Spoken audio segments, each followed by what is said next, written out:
Go Panthers. Yay!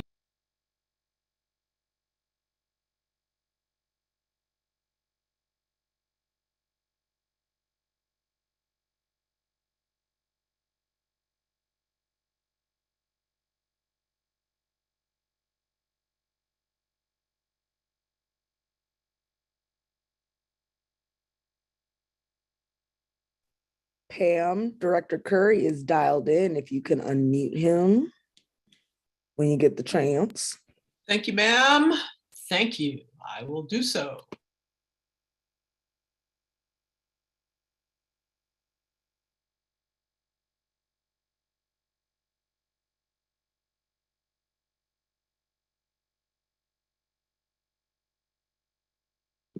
Madam, I'm not sure what his phone number, Madam Chair, Madam Vice Chair, Madam Chair. Just a minute, I'll get it for you. It is, I'll just text it to you. Thank you. I doubt that he wants it Because on. I have several people who've dialed in. So Okay, cool, good to know.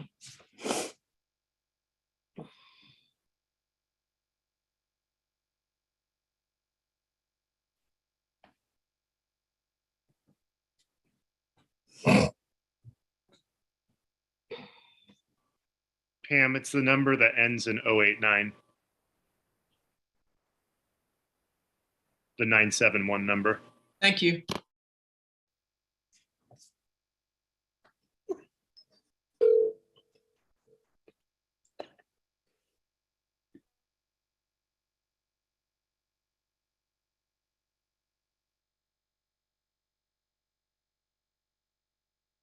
Awesome. Can you guys hear me? Yep. Great. Thanks for doing that, Pam. Yeah. Oh, no problem. Thank you. I'm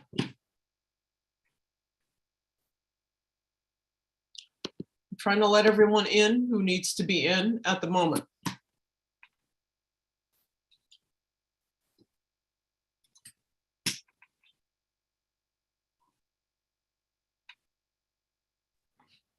Is all of our board members here yet?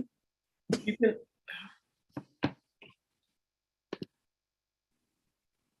Okay. Rose Claudia. Rose is here. I got it. Pam Shields. David Lynn, David Lynn. and Director Curry. Yes, and Harden. Okay, we good. Everyone's here. Okay, awesome.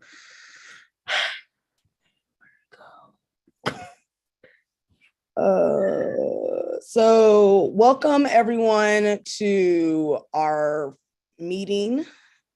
Let me pull up our agenda real quick so I know and I have it on me. Okay. Welcome to our meeting. I call the meeting to order at 6:41. I believe we have Director Owens who's going to give the introduction of guests, and that is the Classified Employee Week. Superintendent Owens. Great. Thanks so much, Vice Chair Fuller. So March is coming up, and March 7th through 11th is Classified Appreciation Week, and the classified staff are our support staff for the district. And so I will read the board note here, and then Vice Chair Fuller, there's a resolution for you to read. So the district enthusiastically endorses March 7th through 11th, 2022 as Classified School Employees Week. This is a time to recognize and demonstrate our continued appreciation for the contributions of our support staff makes to the completion of our district's mission. It's recommended that the board approve March 7th through 11th, 2022 as OSEA Classified School Employees Week.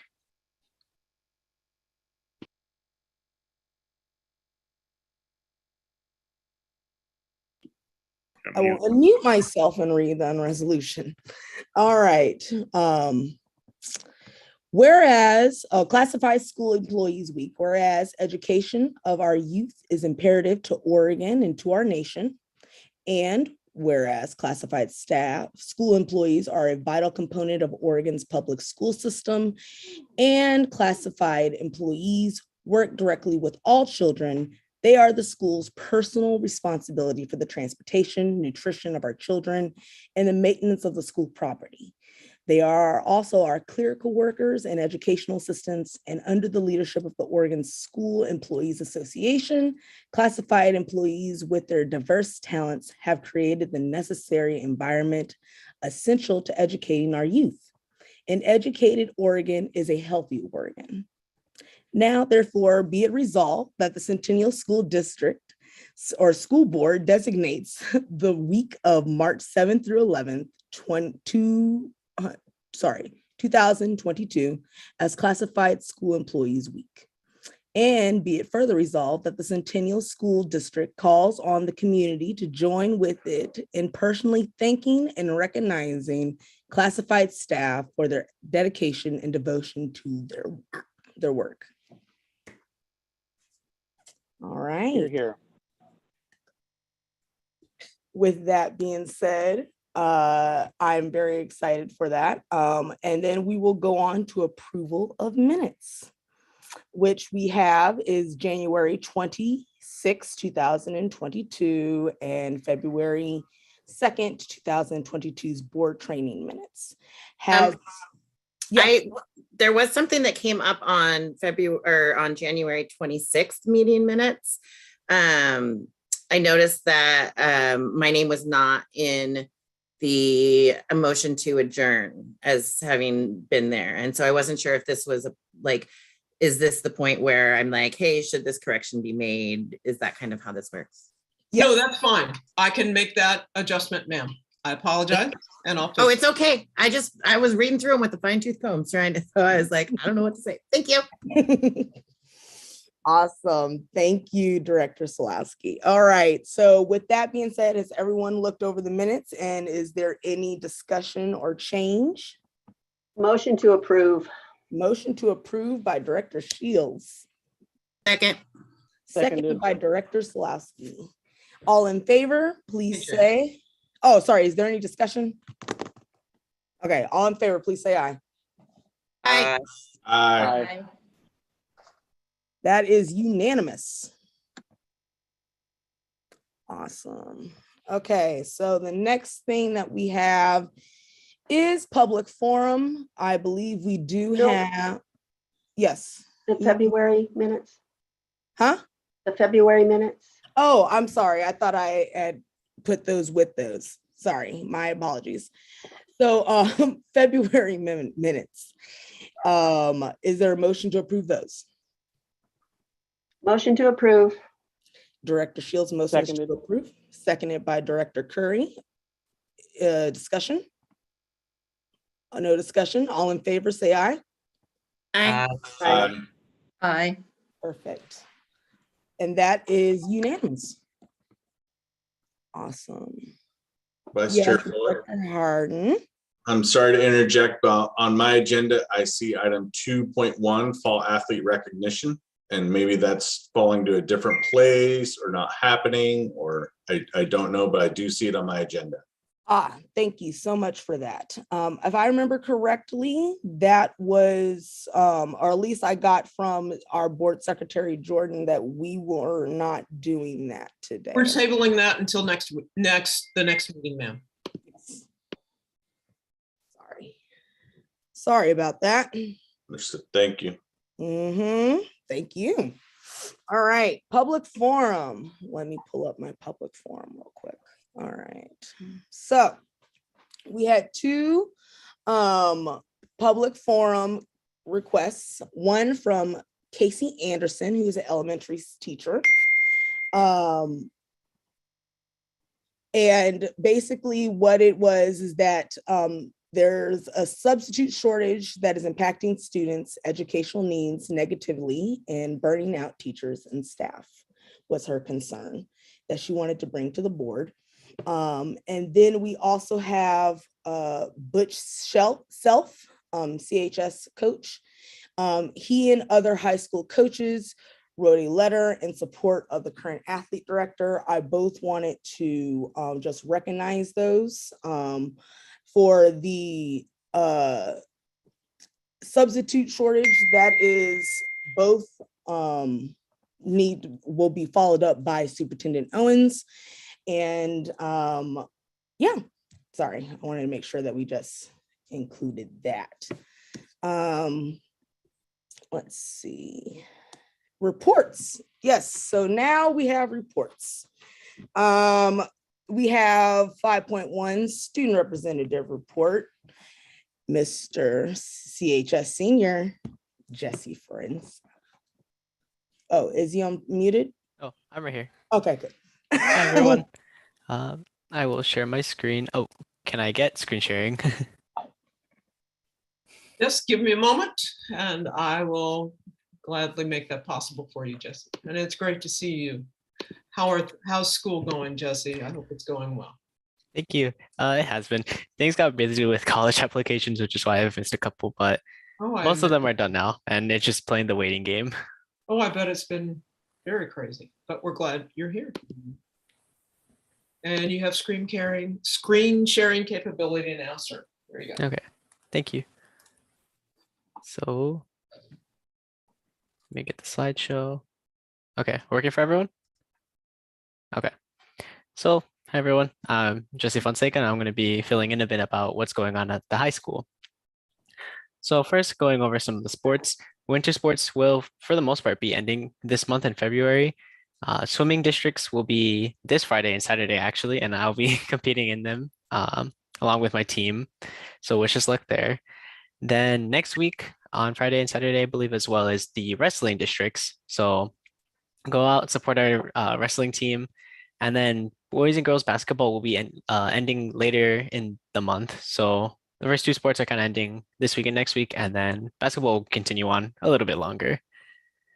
Then spring sports, of course, are going to be coming in. So we have tennis coming up, track and field, baseball and softball. And I believe many conditionings for the sports have already begun. I know tennis conditioning has been ongoing for the past month now, and they should be starting around February 28th. Then, oh, excuse me. One thing I forgot to mention, boys basketball is having a game tonight against Nelson at 7:15. So if you know any of boys basketball players, be sure to wish them luck. Then some announcements for upcoming things. The choir will be having another concert on March 8th. And if you guys were there for the first concert we had in a couple months ago, that was actually really went surprisingly well. We had a pretty full house with limited capacity, and I'm sure band had a really successful concert as well. And band's concert will be, the upcoming concert will be on March 15th. So keep on the lookout for those. It's really nice that we're able to bring these back now after a year online where we were recording our songs. Something about having like a whole audience coming in has a really different feel to it. And then this month, of course, we are celebrating Black History Month, and as well as Lunar New Year. In the entrance to the auditorium, there's a display case where we're having where it's been split down the middle with decor, part of it for Black History Month and part of it for Lunar New Year. And those are most of the things happening at the high school. So, oh, excuse me, one more thing is the spring fling. So although we couldn't have winter formal, we've actually kind of moved it to be a spring fling, and it's still in the works, but right now it's set to be on March 11th at Centennial High School. It is going to be limited capacity because of COVID still, but it generally will still kind of, it'll be similar to what we've had in previous years ago now, at those formals, with it being set in the gym and being split between an area where students can just like hang out and an area and that gym where students can actually be dancing. So really looking forward to this. Like I mentioned with the concerts as well, I'm grateful to be to have some of our old traditional things coming back, even though even if it's a little bit different with the spring fling instead of a winter formal. And those are the big things. Any questions? All right, thank you. Is there any questions for our student representative?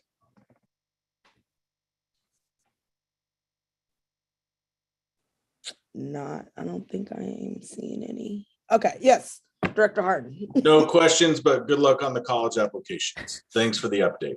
Thank you. March is going to be a tense month for me. You read my mind, Director Harden. I was just thinking that we'll be thinking of you and hope you get everything you're hoping for.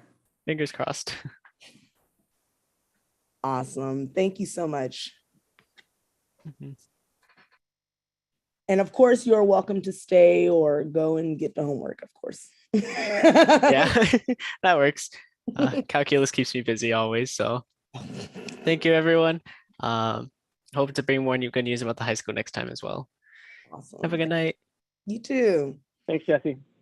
All right. So on to superintendent's report. We have Superintendent Owens. That's you. Great. Thank you, Vice Chair Fuller. And it was good to hear Jesse's report. So that was a good way to start things. I'm going to try to keep my report brief, but there, of course, are COVID related things. And so it's not going to be as brief as we might like. Nevertheless, it's important. So the first topic that I'll start with is Oliver Middle School Planning Principal Jeb Hubbs, Assistant Superintendent Dr. Katsuda, and I are finishing up school visits with each elementary and middle school staff with respect to the transition of Oliver to a middle school and sixth grade to the middle school level. As you're aware, there are a lot of moving parts associated with the various changes we are developing for the fall. And this staff engagement is an important component of helping our staff become more informed about the changes and their impacts on staff. Conducted virtually, these informational sessions are intended to provide information about the planning and the staffing processes. A question and answer session allows staff to get answers to questions they might have about the process. And we're in the process of finalizing our staffing plan for Oliver Middle School, sixth grade at the middle school level for next year, and also for placing current Oliver elementary staff into different positions elsewhere in the district, because keep in mind, by converting Oliver to a middle school, we are in turn turning an elementary school offline. So we plan to enact this staffing plan in short order following the board's consideration of the comprehensive boundary review recommendations in 2 weeks. So there's a lot of stuff in motion, and it's good to see some things getting some traction in terms of the plans that we set out to do in the fall. The next topic I'll talk about is the Oregon Health Authority announcement on indoor mask requirements. So as was indicated in the message to the community earlier this week, Oregon plans to lift indoor mask requirements for schools no later than March 31st. According to the Department of Education's bulletin, these changes are informed by the prediction that hospitals are projected to fall below pre-Omicron levels, or fewer than 400 COVID-19 hospitalizations. This means that the decision to require universal masking in school settings will rest with the decision makers in school districts, charter schools, private schools, and local public health authorities. The March 31st deadline or date was established to provide certainty and time for planning for schools. If hospitalizations fall to safer levels more quickly, state health officials will consider lifting the statewide indoor face covering rule sooner than March 31st, but this part's important, so stay tuned here. For schools, the statewide indoor face covering and masking rules will continue until March 31st. So even though we might hear that the indoor mask mandate in general may end sooner based on metrics, for schools, it will be no sooner than March 31st. Masks are required on public transport, which includes school buses, until lifted by the federal government, and cannot be waived by state or local authorities. It's important to note that the Center for Disease Control and Prevention, CDC, the Oregon Health Authority, and ODE continue to strongly advise the use of face coverings in schools in order to reduce the spread of COVID-19 and to minimize the impact of quarantine throughout the school year. So despite the fact that they're turning it over to local control, there's still a recommendation that schools stay with the masking protocols. Over the coming weeks, state health officials will work with the Oregon Department of Education officials to revise guidance to ensure schools can continue operating safely and keep students in class once the school mask requirements are lifted. As a district, we're in the process of reviewing and evaluating the guidance. As we consider multiple factors related to the new guidance, we will work in partnership with Multnomah County Public Health and the Multnomah Education Service District, or MESD, as well as with our employee unions. In fact, this Friday, Director Wright has a meeting with Multnomah County Public Health officials on this topic, and I have a meeting with Multnomah County superintendents coordinated by MESD to discuss this as well. Our approach is to align our practices with the public health guidance and the Oregon Department of Education's Ready School Safe Learners Resiliency Framework, which we anticipate will be updated soon in light of the new guidance. We'll keep our staff and families informed of any changes in our health and safety protocols that may occur based on this recent guidance. So I'll stop there because I imagine the board may have some comments that they may want to make relative to these changes. And if not, I can continue, but I will pause there in case. Is there any questions, board? All right, we can continue. Thank you.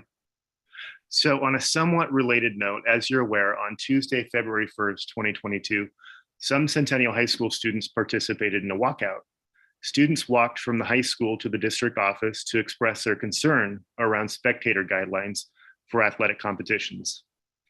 As a follow-up, Director Wright, Director Southerton, Principal Scott Aguirre, Athletic Director Bryant, and I met with a representative group of students last Thursday afternoon at Centennial High School. The students represented various sports and activities at CHS, and they had the chance to share their perspectives, particularly as it dealt with the impact of COVID-19 layered mitigation protocols on their experience with their respective sport or activity. Concerns that the students shared dealt with the challenge of playing basketball while wearing a mask and difficulty projecting one's voice during a vocal or theatrical performance, to name a few.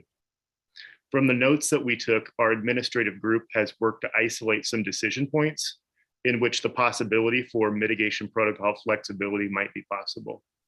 Before sharing those decision points, I wanted to provide you with a timeline of the layered mitigation guidance and strategies employed for athletics, which are as follows. And as I do that, I'll put a visual on the screen to make it a little bit easier for us to follow along with this timeline. So just bear with me. I have 2 screens, but I'm kind of wishing I had 3.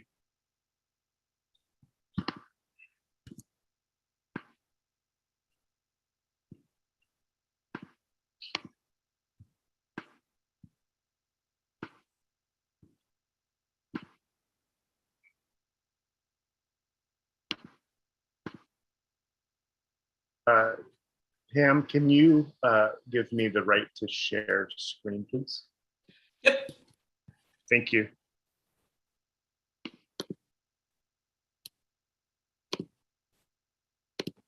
There you go. You should have it.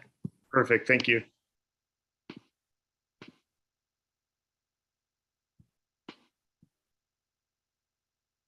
Can you give me a thumb up if you can see the presentation? Thank you. So as a district, Centennial has focused on these 3 things. I think it's kind of important to know what our North Star is as a district in terms of how we've been approaching our public health and safety protocols. So as a district, Centennial has focused on prioritizing the health and safety of our students and staff, the continuity of in-person learning, and adherence to the guidance of public health.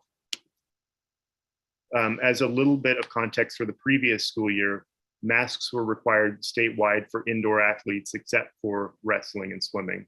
So there was a much broader employment of indoor masks for athletics and activities last year than there is in different districts in the state this year. This year, just a little bit of a walk down what we've done collectively, board and administration. In fall, the Multnomah County Public Health School Mitigation Strategies Executive Summary was released right as we started the school year. They made recommendations around indoor athletics, and they were these recommendations that you see in bullet points. They were to move all activities outdoor if possible. For indoor sports, moving all related activities outside is strongly preferred. And if that's not possible, consider postponing the activities for 6 weeks. And if competing indoors, have students wear masks except when this is a safety risk or not feasible, such as swimming or wrestling, and do not allow spectators. So our response in the fall was to hold volleyball indoors, despite the fact that it was a recommendation for outdoors. It just wasn't feasible to have that outdoors. Centennial required competing athletes to wear masks for volleyball, which was also an adopted practice by PPS, Park Rose, Reynolds, and Gresham Barlow as well. And then at that time, we limited spectators to 100. In the winter, the Multnomah County Public Health School Mitigation Strategies were the same as the fall. Those updated guidelines did not come out from Multnomah County. until after we had our board meeting in November. And the reason that we made some preliminary decisions as far as our strategies earlier than these guidelines is because winter sports were starting. So we couldn't wait until these were updated and released because athletes would already be competing. So we needed to get on that. For OSAA, and this is a bit of the rub here, and so I'll just kind of stay here for a second, is you've got different guidelines that we've had to adhere to. I think, early on in the pandemic, there were some statewide guidelines that districts adhered to, and they were pretty uniform in terms of how they were rolled out. But as time has gone on, there's been differing guidelines to review. And so those don't always comport with one another in terms of how they're stated. So I just wanted to point out for the OSAA, which is the governing body for athletics, their guidelines or guidance was that students are not required to wear a mask indoors when they're practicing or playing a competitive sport. And then it says at the bottom, remember that a school, county, or facility may institute more restrictive requirements, and that a visiting school and its supporters must adhere to the more restrictive measures in place from their hosting opponent. Excuse me.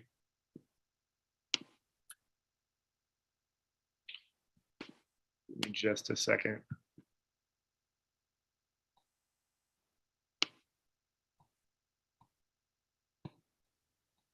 I had a couple of comments I wanted to make to that aren't reflected on the slide. At the November meeting, I shared with the board that many districts were not requiring masks for indoor sports. However, at that time, Portland Public and Park Rose were, and every district was allowing some degree of indoor spectators, which we were advised against with Multnomah County Public Health. And at that board meeting, we landed on the following guidelines for indoor basketball, which were that masks would be required and that we would up the spectator capacity from 100 to 300 in the main gym. Then a little over a month ago after winter break, as we know, COVID-19 cases increased significantly. On January 3rd, 2022, ODE and the Oregon Health Authority released a school health advisory for continuity of instruction, which they called the most critical and urgent issue to date. And that advisory stated that what you see here, schools and or other organizations should pause extracurricular activities or ensure that they follow the same layered mitigation safety protocols practiced during the school day. The use of face coverings, screening, diagnostic testing, encourage vaccination, frequent hand washing, etc. If schools and other organizations proceed with extracurricular activities, especially as these activities move indoors and individuals are not unmasked, they should expect rapid transmission of COVID-19 that will prevent students from participating in in-person learning due to isolation for those that contract COVID-19 and lengthy quarantines for those that come in close contact with the infected individuals. And this risk should be clearly communicated to families participating in these extracurricular activities. So part of the point in bringing this up is that I just wanted to outline kind of where we've been throughout the course of the year. And as we know, there's been ebbs and flows in terms of how the waves of COVID have happened, and then how we as a district have kind of pivoted based on those guidelines.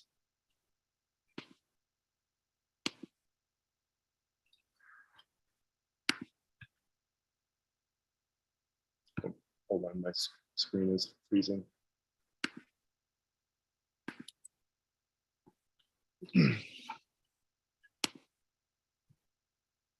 Okay.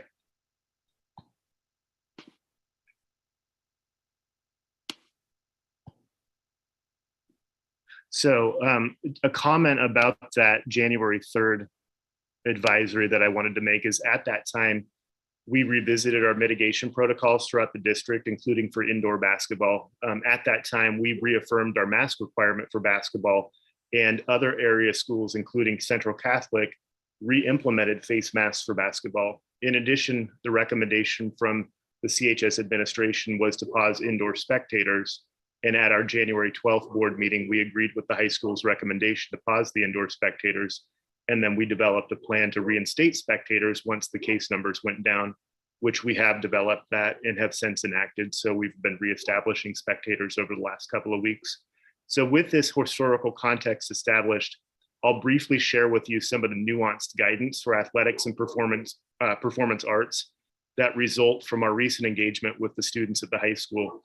And in doing so, I'll lean on Director Wright and Principal Scott Aguirre to help provide some rationale as to these proposed revised guidelines and to solicit any input that the board may have on those as well. So give me a moment to pull that screen up so you can see some of the thought process that we've been going through more recently.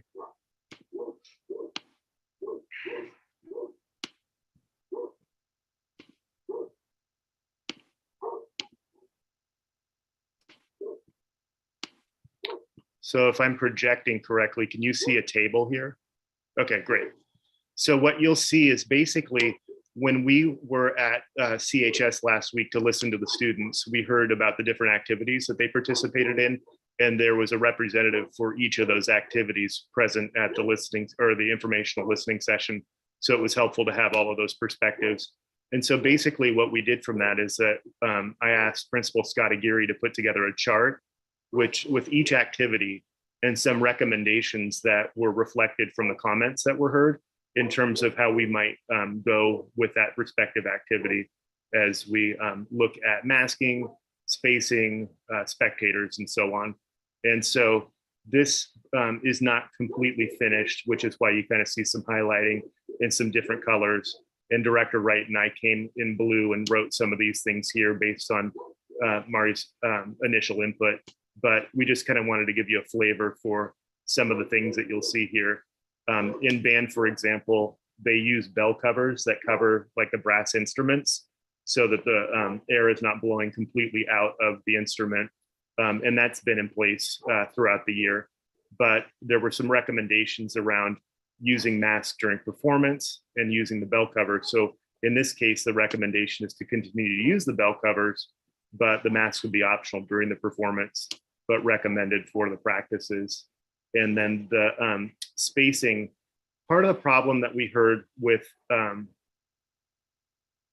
and choir and other musical activities is that sound coordination is impacted by the distancing. So to be able to play together in a coordinated fashion, being really far apart impacts the ability to have harmony. So I'll kind of stop there and invite maybe Principal Scott Aguirre to add any more commentary.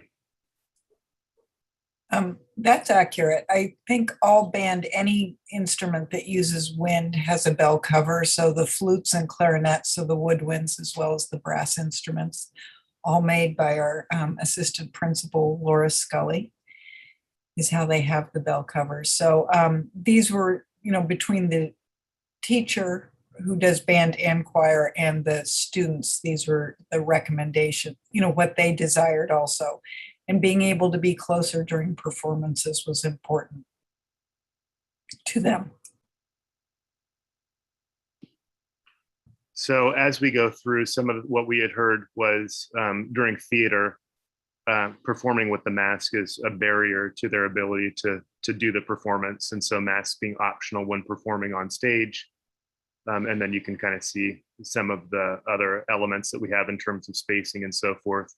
Now, what we've put in this column here is what the current health guidelines are. And as you can see, these are not in complete alignment. So we just wanted to be transparent about the different guidelines that we're reviewing as we compare them with what those activities desire and what's safe to do. So for example, for theater, which is an OSAA activity, they say that students not actively participated are required to wear a mask. But the other side of that is if you are actively participating, you're not required to wear a mask and so forth. Basketball, there's a recommendation to pivot to while practicing and competing, having the masks optional, but once you're on the bench or anywhere else, not having the mask on. And Superintendent Owens, one thing that the students had shared with us that we tried to have reflected in this is they really asked for consistency across activities. So there were questions, why is dance required, but cheer is not? Why is it okay for wrestling not to wear masks, but basketball to wear masks, and singing choir? So that was a piece that we tried to reflect the students' desire to have that consistency across activities, regardless of if it was sports or theater or band.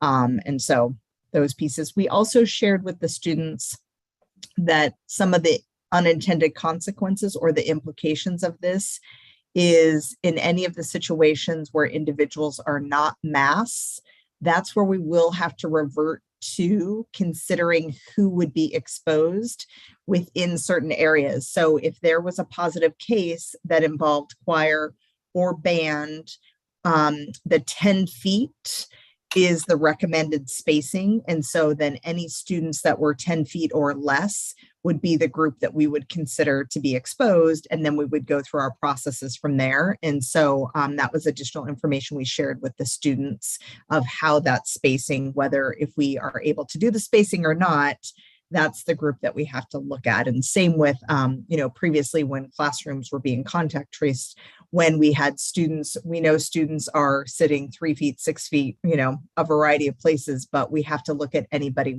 within that 3 feet. So that's where that comes up with spacing. Yeah, and so a few other comments that I'll make before I turn it over to the board for any input or feedback that you have as far as some of these proposed pivots is that the tension here, and I think the tension we've all felt along the way, is following the health and safety guidelines, and which was easier to do when there were straight guidelines that weren't different per organization. So there's that. And one of the comments that one of the students made really stuck with me, which was, I'm a junior now, and this has been my experience my entire high school career. We've had these restrictions and mitigation protocols. And so it's one of those things where, how do you weigh the COVID fatigue that you've seen, on commercials and other things like that, because it's very real. And so how do you stay vigilant with that? And then how do you customize or be nuanced in your approach, given the different activities, like basketball, for example? They're running quite a bit during the game, and having the mask on is inhibiting by doing that. And so you're kind of counterbalancing that piece too. And another thing too is just with respect to, we can make our own moves. And at the same time, when you look at what other districts are doing, I think we may be the only district in the state that's still requiring our basketball players to wear masks. And so, as I said, it's one of those tensions where we should be able to make our own health and safety decisions. And it's also impacting our basketball team when, they're the ones that feel like they're being treated differently than how every other basketball team is being treated as well. So it's just the different things as I think about these things that I balance. And I just wanted to offer that thought process before I turn it over for board feedback and input. Thank you, Superintendent Owens.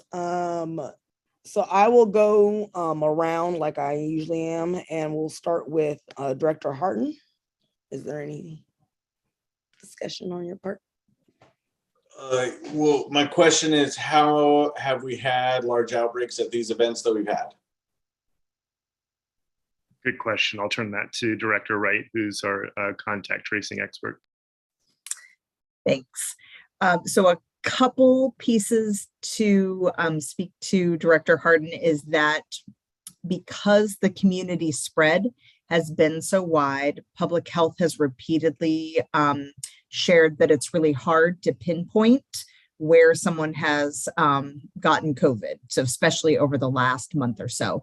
And so, and they've continued to also say that the spread within schools has been very, very minimal because of all the measures that we're taking.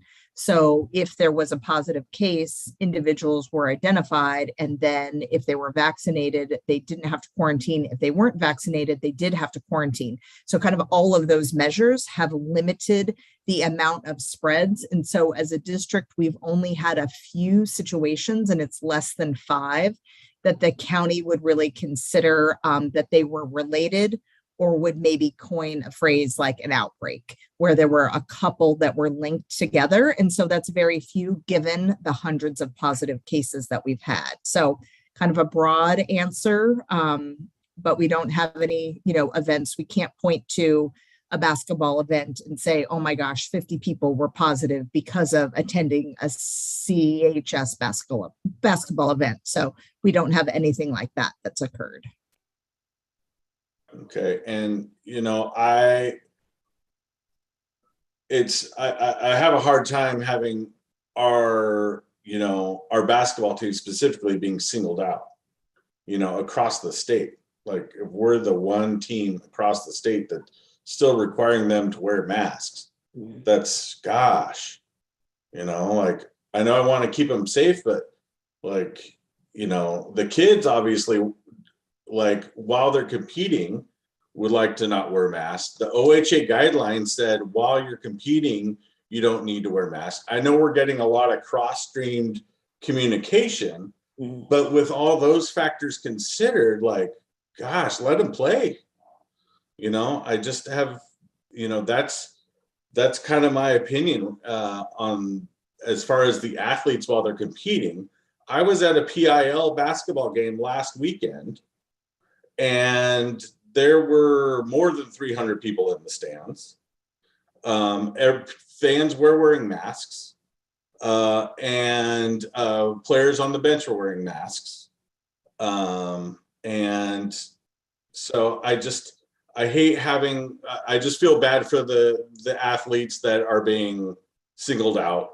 And I was a little bit like, gosh, like, are we being too stringent with this? Because I can go to a PIL basketball game, but I can't go to a Centennial basketball game. There seems to be that doesn't seem right. That seems odd to me, because I'm not one of 4 family members or 4 friends, or I'm not on the guest list of the basketball teams. So that's where I'm at with it. It's just like, gosh, can we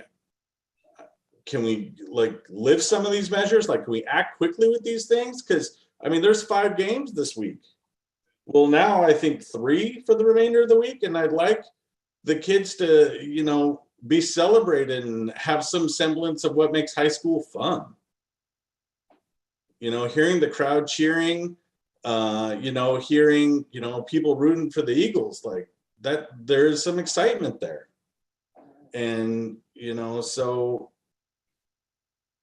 I don't know, let's give it a shot is what I say. But that's what I have to say about it. Thank you, Director Harden. Director Slosky. Thank you, Vice Chair Fuller. I really appreciate the work, Superintendent Owens, that your team has put together, really kind of outlining what we could do to move forward. I have 2 questions, and one kind of dovetails with Director Harden, is how soon can we implement this? And 2, I don't think I saw, I know it was there, but I didn't catch it, the amount of spectators. And I just want to ensure that from what I've heard from high school students is they all want to go to the basketball games too, and not just family members. And so I would hope that for these last couple of games, we can open it up for all of their peers to attend as well. Yeah, we moved to the 300 phase this week, so I don't think, I'll check with Principal Scott Aguirre, but at that point, it's not tickets per individuals. There's more of a gate protocol with that. Is that right? Yeah. Yeah, that's correct. Awesome. Director Andrews.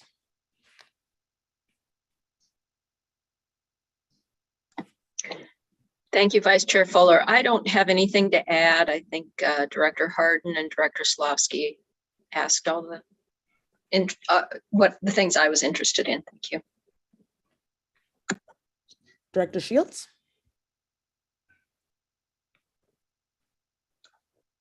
Thank you. Part of the challenge is that things continue to, we live on shifting sands, right? It's this way this week and another way the next week. Mm-hmm. And if we are at a point now, and we are seeing cases going down, which is, thank you, that these mitigation, it's happening, right? And the people who have actively involved themselves in keeping our children safe, it's working. I think we're at a point though that we could talk about as a board, instead of us always having to come together, which is sometimes a month, right? I mean, when you were looking at this, you were looking at, sometimes we weren't even meeting for a month, or at least there's a minimum of 2 weeks. Things can shift quite a bit in 2 weeks, and recommendations come out within those periods of time. I'm comfortable with the fact that our superintendent and our principal of the high school meeting together and looking across what's happening with other districts as well, have the authority, based on our experience with you throughout what we've been doing this year, that you would have the authority to make those, I think you called them the pivots that need to be done. I mean, you need to keep us informed, but you are making these kind of decisions based on data and based on what, what best practices have been for not just basketball. That grid was a lot of these extracurricular activities. And with Denise's support in the way she's tracking and responsible for all of that, it sounds like the cabinet is the place for us to look to make make those recommendations and possibly just pivot, right?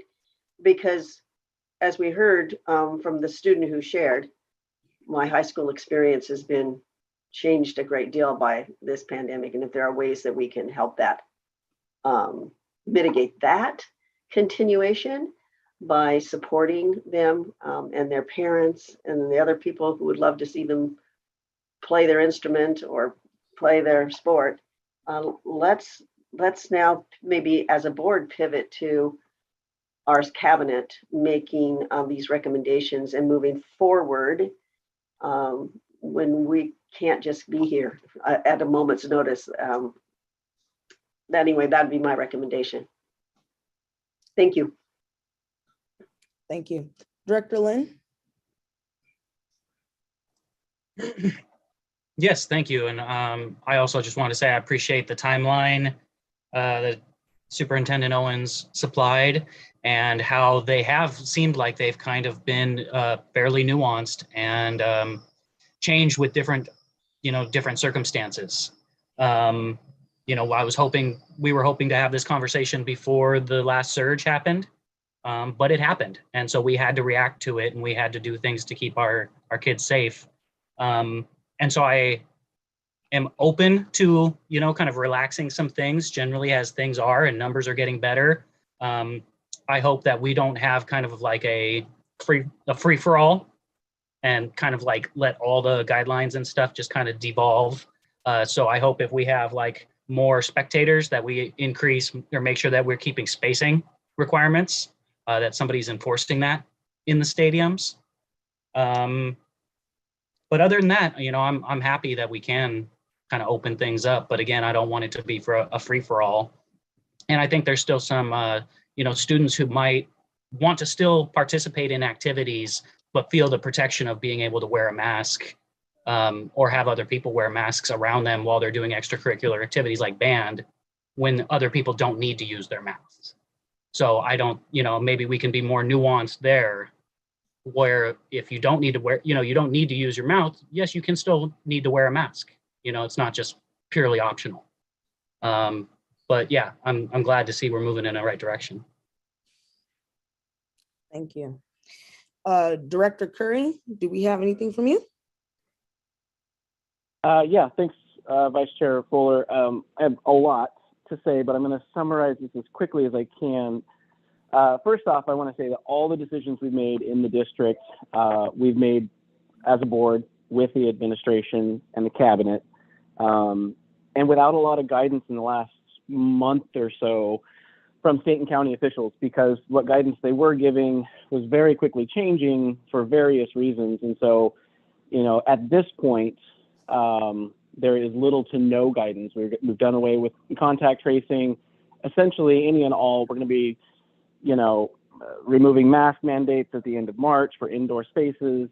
So there's going to be a lot of essentially all mitigation, state mandated mitigation measures are going to be lifted by the end of March. And so that may or may not be a good thing.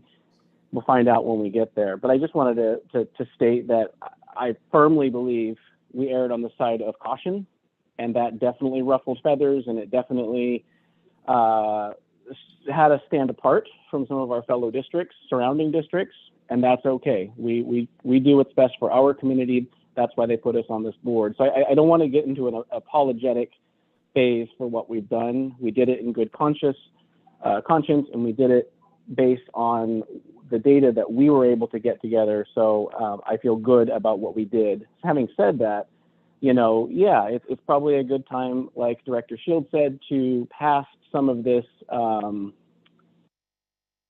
decision-making with regard to mitigation factors off to the cabinet and the administration, with the caveat that, with getting little to no support from OHA or the CDC for that matter at this point, we do as a board have to continue to take responsibility for what happens in our district. And I'm going to say a few things that are just because I've been involved in these conversations and these discussions. One, there is a liability issue for the district when it comes to communicable diseases that we are not covered for. And that is a very real something that this district, this board needs to take into consideration. And I would encourage all board members to have that conversation with Superintendent Owens for more specifics on that. So I'm just going to leave it at that, that we need to be aware of. We can't abdicate that responsibility to the administration because ultimately it falls on our heads. The second thing that I would like to say is with the absence of essentially any state or county help here, it is going to fall to individual districts to make decisions about what's best for them. And I would really caution this board not to cave to, well, everybody else is doing it, so let's do it too. I think we're in a much better position now than we've probably been throughout the pandemic, but that doesn't mean that things can't change. And so I would just caution going forward, a bit like Director Lynn said, it just, everything's over, everything's fine, we're all back to normal. I, of all people, am so over this damn pandemic. It's just really impacted everything. For those of you that know my personal situation, that's one of the reasons I'm in that situation is all the nurses have been pulled out of home health care and back into hospitals, and because of the rising COVID cases and the amounts of hospitalization. So I would just caution that as we move forward, I'm all for relaxing. Certainly the basketball team, I think that's a safe bet to make that decision this evening and or at least empower the cabinet to make that decision to let them go mask-free while playing. But also just, we're not out of the woods yet, and we've got a lot of potential landmines down the road as we get zero support from the state or the county when it comes to mitigation factors. We should be cautious in our decision making going forward because we don't have any backing now from any official entity when it comes to mitigation factors. And so any outbreaks that happen at our school events really does place the district in a position of liability. So we need to be aware of that. Thank you, Director Curry, for that. I currently don't have anything either. Let's see. And let me give it back to Superintendent Owens. Do you have is that the end of your report, or do you have more for your report? And that concludes my superintendent's report. Awesome. All right. So then we also have the budget report. And this is for Director Southerton and Superintendent Owens. Great, thanks. I'll tee it off and then kick it over to Director Southerton.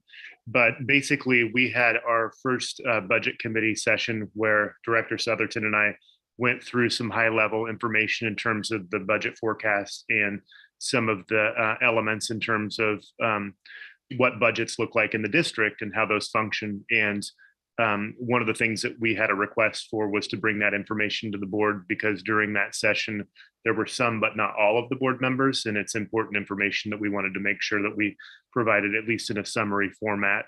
So I'll go ahead and turn it over to Director Southerton to go ahead and walk us through. Great. Thank you very much, Superintendent Owens. And Thank you, board members.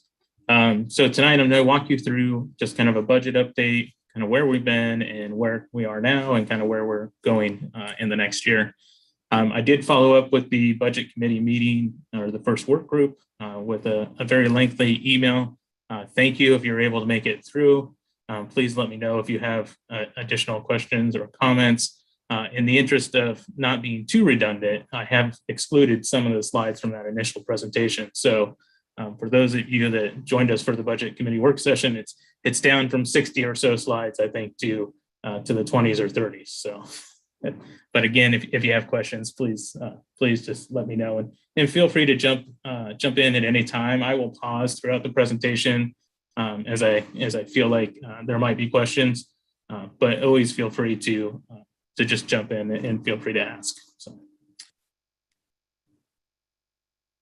All right, so budget presentation this evening will consist of just going over the general fund situation, background, and what's going forward, and then focusing on special funds, in particular the Student Success Act or Student Investment Account, ESSER or the American Recovery Plan, and our bond capital improvement funds. We'll start with last year's results, just kind of give you an idea of where we've been, and then we'll continue with where we're at now, currently year to date, and then going forward for next year, which is the work of the budget committee, including all the board members and the community members that are on the budget committee.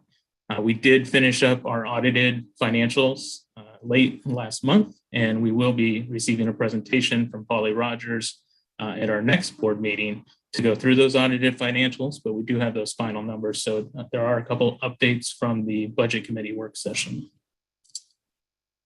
A little bit of background on the general fund. So for those of you that may not be familiar, the general fund is where the school district receives 85 to 90% of its funding in a normal year or an average year. I say in a normal or an average year because we are clearly not in that time right now. So we do have ESSER funds, we have capital funds. Those are one-time funds that are not recurring and not normally such a large part of our budget. The general fund is the least restrictive of all the funds. It supports the majority of education and operational work around the district. So when you think about the general fund, it's really the foundation of the pyramid of finance. So of the district finances, it covers the vast majority of positions, the vast majority of expenses, and is really what core programming is built around. The general fund is based on largely two contributing factors. So local property tax collection, which is relatively stable. It's based on the total assessed value of property in the district. And then our state school fund allocation, which is variable and therefore less stable. The state school fund allocation is based directly on the number of students enrolled in the district and the composition of those students. So the number of students enrolled in the district will often be referred to by the acronym ADMR, or average daily membership. And then the composition of students will often be referred to as the ADMW, or weighted. Students are assigned various weights given on how they present to the district and the various needs that they may need, or various additional needs they may have the district need to provide. So, such as ELL, or students experiencing disability, for example. Looking back in the year we just ended, you'll notice that enrollment was down by 304 from our forecasted number. So our ADMW number was 7,648. What we actually served, the students that were in the district last year with the weight applied, was just over 7,300. So there's a delta of about 304 students last year. You'll recall from our earlier presentations in last spring that we knew that enrollment had declined and we looked to make adjustments. Our funding was impacted. Our state school fund in the allocation was impacted by $1.3 million is where we ended the year. You may also recall that was forecasted to be in the neighborhood of $5 million. However, the state school fund actually increased our ADMW and allowed us to use the ADMW for our 2019-2020 school year, which was the previous school year with a little bit higher enrollment. So still not as high as forecast, but it wasn't as large of a drop in funding as we thought it would be last spring and fall. Expenditures came in at under $11.3 million under forecasted. Largely that was due to purchase controls to stop overspending, federal funds that picked up pandemic and distance learning expenses or helped with those expenses, and then unused services such as substitutes, transportation, and food service supplies. All the things that were operating in the distance learning environment or were not operating in the distance learning environment that do operate in a traditional environment. Overall, the ending fund balance grew to approximately 10 million, which is in line with our board policy of requiring a 5 to 15% ending fund balance in the district. And our board reserve account, funded by funds from the surplus property, grew to 1.5 million. This year, we're observing a continued enrollment decline of 287 students. So our ADMW is roughly 7,200 students, weighted ADMW. And the forecast was for it to be just around 7,500 students. As expected, this decline comes with a decline in funding. So our state school fund allocation is expected to be $1.5 to $2.5 million below what was in the budget and what was expected last spring and last summer. Along with the reduction in funding, we are noticing or observing a reduction in expenditures. So we are seeing roughly $2.5 to $3.5 million on an annual run rate reduction in expenditures. So that is matching the reduction in state school funding, or even slightly a little bit above the reduction in funding. You'll notice that in red and not green, because it's not a good thing, is that part of this reduction in expenditures is from staff shortages, open positions, and lack of substitutes. Definitely a critical issue that we're focusing on in a variety of ways and need to continue to focus on, so we provide our support for students and staff. We do have some additional positions that were held in reserve for the higher enrollment, and we have continued our purchase controls. So those actions have largely resulted in the reduction of expenditures.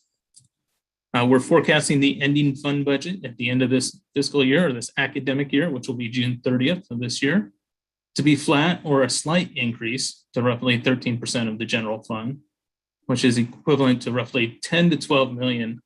And that is a to be determined, TBD, because currently the board resolution states that $7 million of property sales will go into a board reserve account, meaning the excess revenue from any property sales will go into the general fund. That may or may not be the way the board wishes it to happen. So it is a range of what we're expecting. Some key takeaways for the current year is enrollment decline is continuing. The forecast during last budget season was for students to return in greater numbers. And unfortunately, we've seen further declines as the pandemic worsened in the fall and winter. Expenses need to continue to be managed closely, and the ending fund balance will be flat or a slight increase this year. But overall, it remains in a stable position and in line with the board policy. The district is not facing across the board cuts, but has limited ability to support new programs until enrollment stabilizes, unless there are offsetting reductions or cuts to support the new programs. The board reserve account, currently part of the general fund, could support capital investments, athletics, schools, transportation, all have needs. It could also support short-term interventions or program expansions. I did put no long-term funding, you'll notice there, and that is because these are non-recurring funds. Once they're spent, and there are not additional surplus properties to sell. It could also go into a rainy day fund to protect against future uncertainty or future additional declines in enrollment. Any questions there? I know that's a lot of information about the last year and the current year.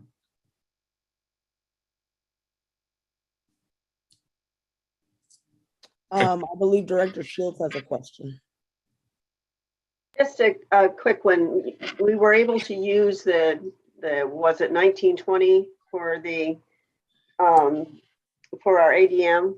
Are we going to get that kind of relief from the state again? Yes, and that is in the forecast. They will give us our state school fund allocation will be based on last year's enrollment instead of this year enrollment. So they've enacted what they call a leveling formula, which is they will take the higher of your current year or your last year. So if we had a higher enrollment this year, we would get a higher state school fund allocation. If we had a higher enrollment last year, we'll get the allocation based on last year. And it's intended to level out these swings. And it's why I'm only forecasting a reduction of $1.5 to $2.5 million instead of $5 million based on if we were paid based on the weighted ADM of this year. But great question. Thank you. Is there any more questions? I don't see any. Director Southernton, you're up. All right. Thank you so much. And this chart illustrates the enrollment that Centennial has experienced over the last 10 years. You'll notice that in the 2012-2013 school year through the 2016-2017 school year, the district was experiencing an increase in enrollment or expansion in the number of students served. Unfortunately, from 2016 to 2017, we have seen a decline year after year with an increasing rate of decline during the pandemic. We're forecasting that decline to continue slightly next year. We're forecasting that we expect 7,130 as our average daily weighted membership. We believe that we're hopeful, I should say, with the pandemic hopefully coming to an end or at least normalizing in the next several months and over the summer. We're hopeful that many folks will return to school who have been online charters or not engaged with school, and we're hoping they'll return. Additionally, you may recall from our student count reports at the beginning of the school year, we saw a large decrease in enrollment at the kindergarten, first and second grade bands. So we're hoping that with normalizing of conditions that people will bring their students to school who may have been homeschooling in those early years. However, we do want to be conservative in our budget forecasting. We don't want to be trapped with having expenses that we're unable to pay for. So we do have a forecast that recognizes we may experience a continuous slight decline. Overall, there are some funding challenges that are presenting in our district and others around the state and likely around the nation. Enrollment across the state has declined by roughly 30,000 students. So Centennial is by no means alone in the declining enrollment. Our ADMW, as I said, was forecasted at 7,130 students. And that's based on rolling the students forward that are engaged and enrolled in our student this year, and then adding an incoming kindergarten class that is consistent with our class sizes in kindergarten this year. If that forecast is accurate, Centennial can expect the state school formula grant to increase by 1.35 million, but you may ask, well, attendance is going down, how will we get more funding? And that is because the state school fund will roll up by 4% next year. We'll have a 4% increase on a per student basis. So we will see an overall slight increase in funding, even though we project to see slightly fewer students. Expenses are forecasted to increase between $3 and $4 million next year. That is based largely on contractually obligated step increases, cost of living increases, and increases in benefits. You may recall that up to 85 to 86% of our expenses in the general fund go to salaries and benefits. So these are kind of where the numbers shake out. As I said, we're forecasting a continued decline in enrollment, but only of 70 students. We expect it to largely normalize. The general fund will increase slightly, but our expenditures will increase more. Overall, that should result in an ending fund balance in the neighborhood of 7.5 to 9.5 million, which will still be in line with our board policy, but it will decrease slightly because, as you can see, our expenses will increase at a greater rate than our revenue. So that gap has to be filled. We're not allowed to run at a deficit So we will need to dip into our ending fund balance. You'll notice that the board reserve fund balance is listed as to be determined. So that's awaiting board instruction on how those funds are to be spent. If there's no action from the board, then those funds will be slightly less than the $7 million. You will recall that the board approved utilizing $358,000 at the last board meeting to purchase projectors, and then to have that money paid back through fund transfers over the next 5 years. So we'll be in the neighborhood of roughly $6.7 to $6.75 million next year, assuming we make the first payment. So some key takeaways overall: staff expenses and calls will continue and increase at a greater rate than revenue. Declining enrollment means we must continuously just balance staffing. It's often called right sizing, which means we'll increase staffing or decrease staffing just based on the number of students, overall expecting ratios to be maintained where they are today. Proactively managing expenses and revenue is critical to maintaining financial health of the district and avoiding any major cuts to key programs and core services. Before I jump into special funds, are there any questions regarding the forecast for next year? And I apologize, I can't see everyone's screen, so please feel free to jump in if you have questions. I just quickly sped through them. There's no questions. Continue. All right, thank you so much. So special funds, you'll notice in the budget book, are largely made up of the funds from 200 to 700 series.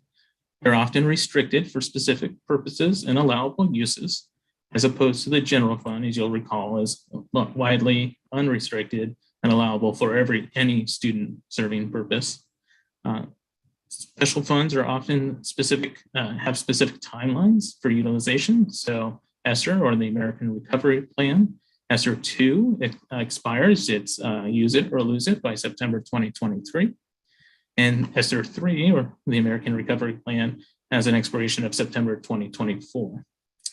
There's limited carryover from year to year, such as the Student Success Act or Student Investment Account.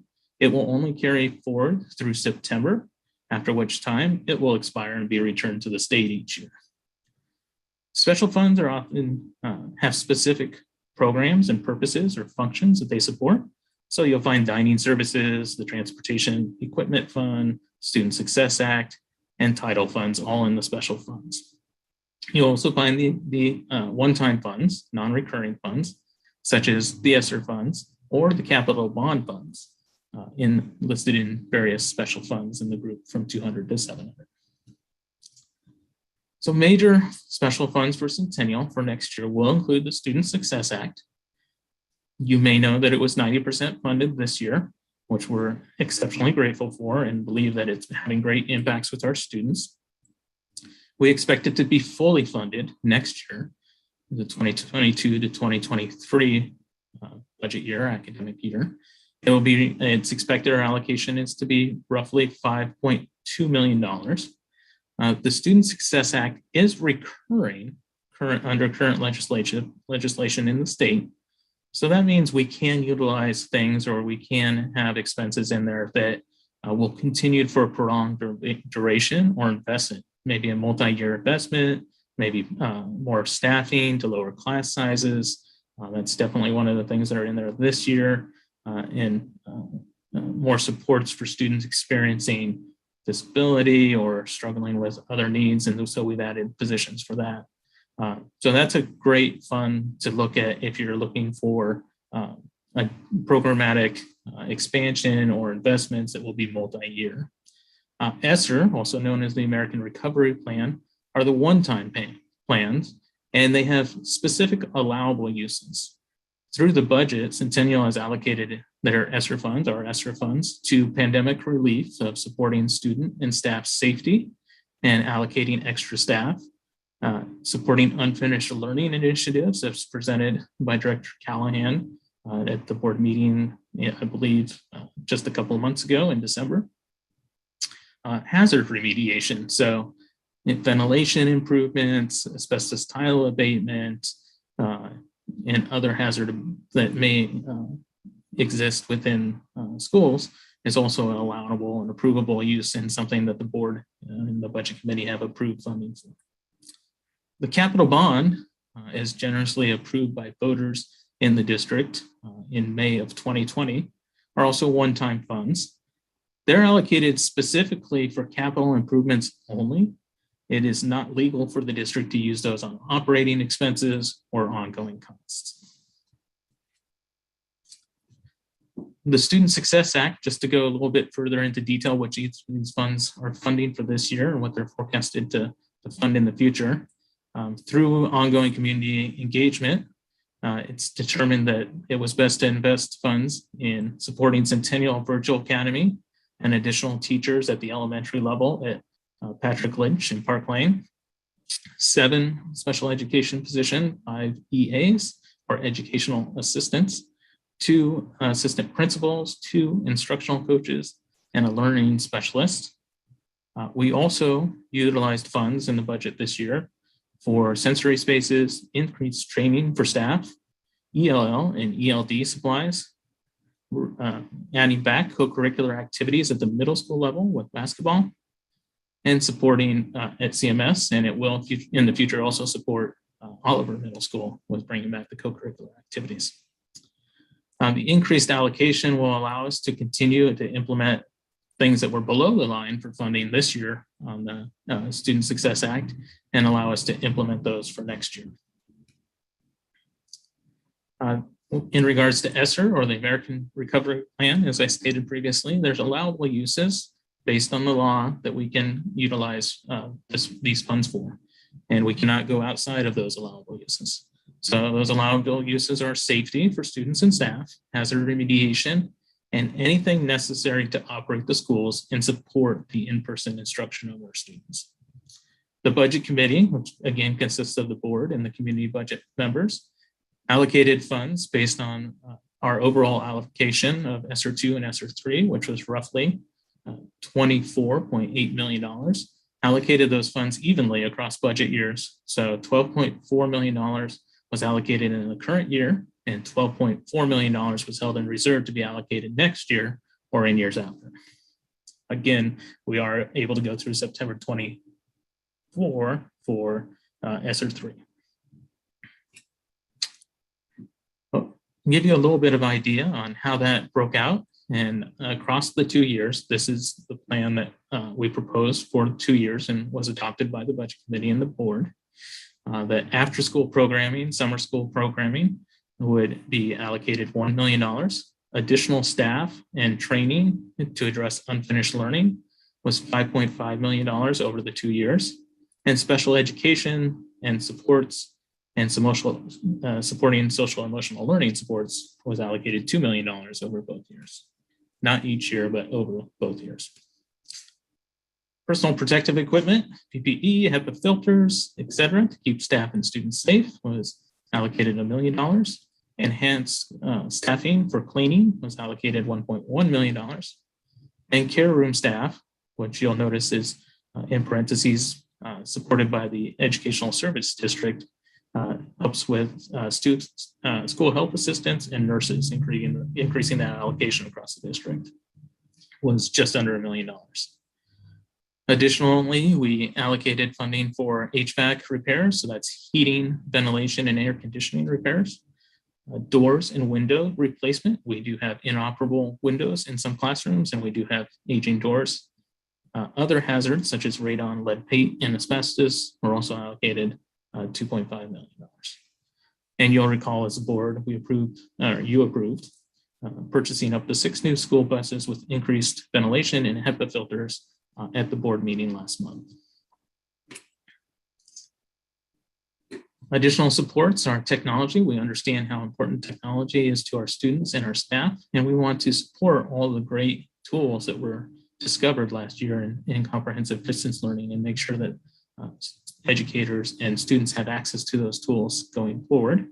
There was allocation of $1.6 million for technology investments for teachers and students. We allocated $3 million to maintain our current funding level. So that was to ensure there were no cuts to services in the current budget. And then there were some indirect costs and contingencies permitted by the grant as well. So indirect costs, you may ask, are all the people behind the scenes that are not paid for directly, but to make these things possible.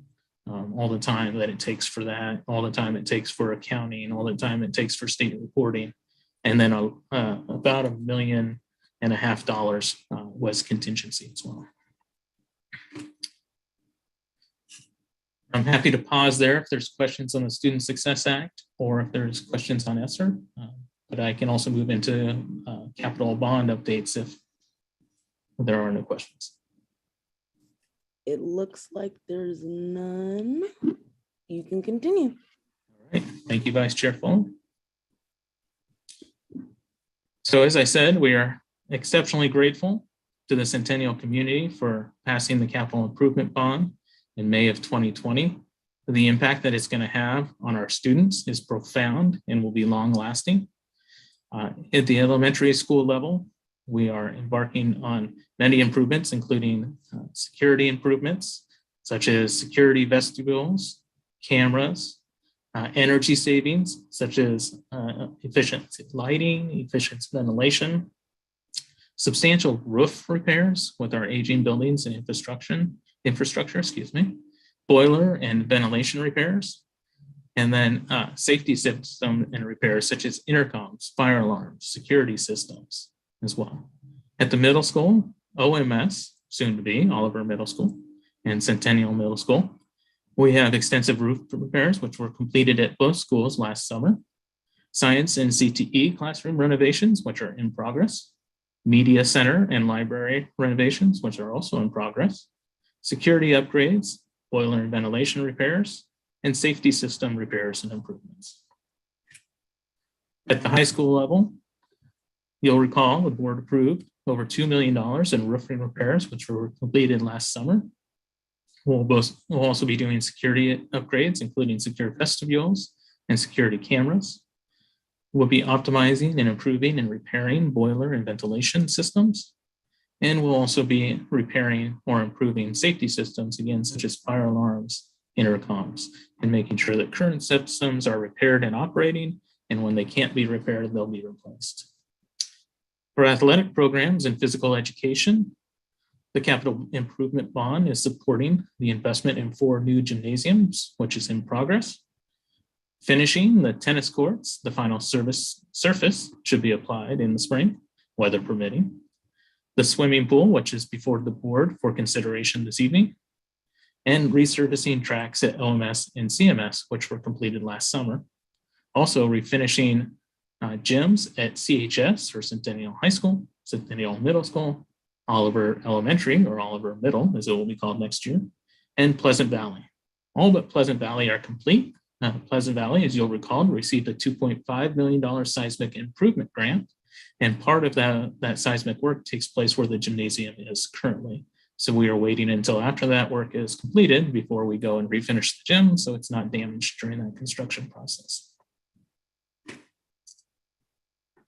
The board reserve fund is also a special fund, and there are numerous investments it could support, such as athletics. We were instructed by the board at the last meeting to research the possibility of installing a turf field or all-weather field in the stadium to be used by various sports. Schools, there's certainly more need for classroom renovations and updates. And transportation has continued needs for facilities where there haven't been investments in many decades. There's also opportunities to invest in short-term interventions or programs, create a rainy day fund, and something to be mindful of is the PERS rate will increase by 1.5% next year, which is in addition to the $3 to $4 million roll-up costs that were shared. That has not been finalized yet, and so that number is still in flux, but it's expected to be somewhere in the neighborhood of 1.5% increase over the PERS rate currently. You'll notice there is an asterisk next to short-term interventions and programs, and just as a reminder, it is listed as short-term interventions or programs because it's not a long-term funding source. The board reserve account does not have a continued source of revenue. It's one-time funds from the surplus of selling surplus property, from the revenue from selling surplus property. And with that, thank you for bearing with me during that report. I'm happy to answer any questions you may have about any and all of those topics. Can you go back to the last slide for a second? Certainly. So I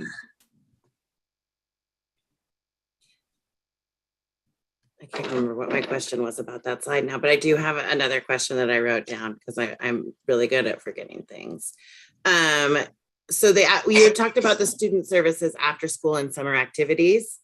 And I was just curious, the possibility, and again, please advise me, in how we could start potentially having a conversation of looking at SUN or similar programming at all of the schools and moving away from our whatever contract we have with Champions. I'm going to let Director Callahan clean up my response here because that really does fall into our federal programs administrator, Sonia Nelson, who works with or who Director Callahan supports. But generally speaking, SUN is supported at our title schools, and that's supported through a grant through the county. And Butler Creek and Pleasant Valley are not title schools and don't qualify for SUN support. There is an opportunity if the district wanted to fund before or after school programming, but that would need to come out of a general fund or out of another grant or the board reserve fund, where those schools are not currently eligible is my understanding, based on this, that they're not a title status school.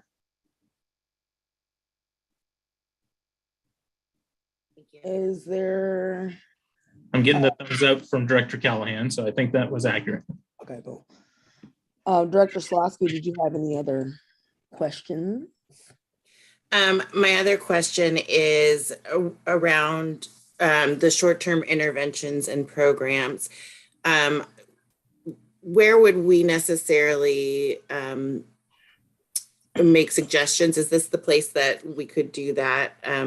One of the places that I have some pretty good experience with is Playworks, and I would really support getting them into the elementary schools, especially. I feel like it is more of a long-term thing, but I think that the impact on the kids that are in elementary school would have I would hope to see more less bullying that would happen in the middle schools based on some of that leadership and stuff that they're getting from Playworks. But I can speak to that.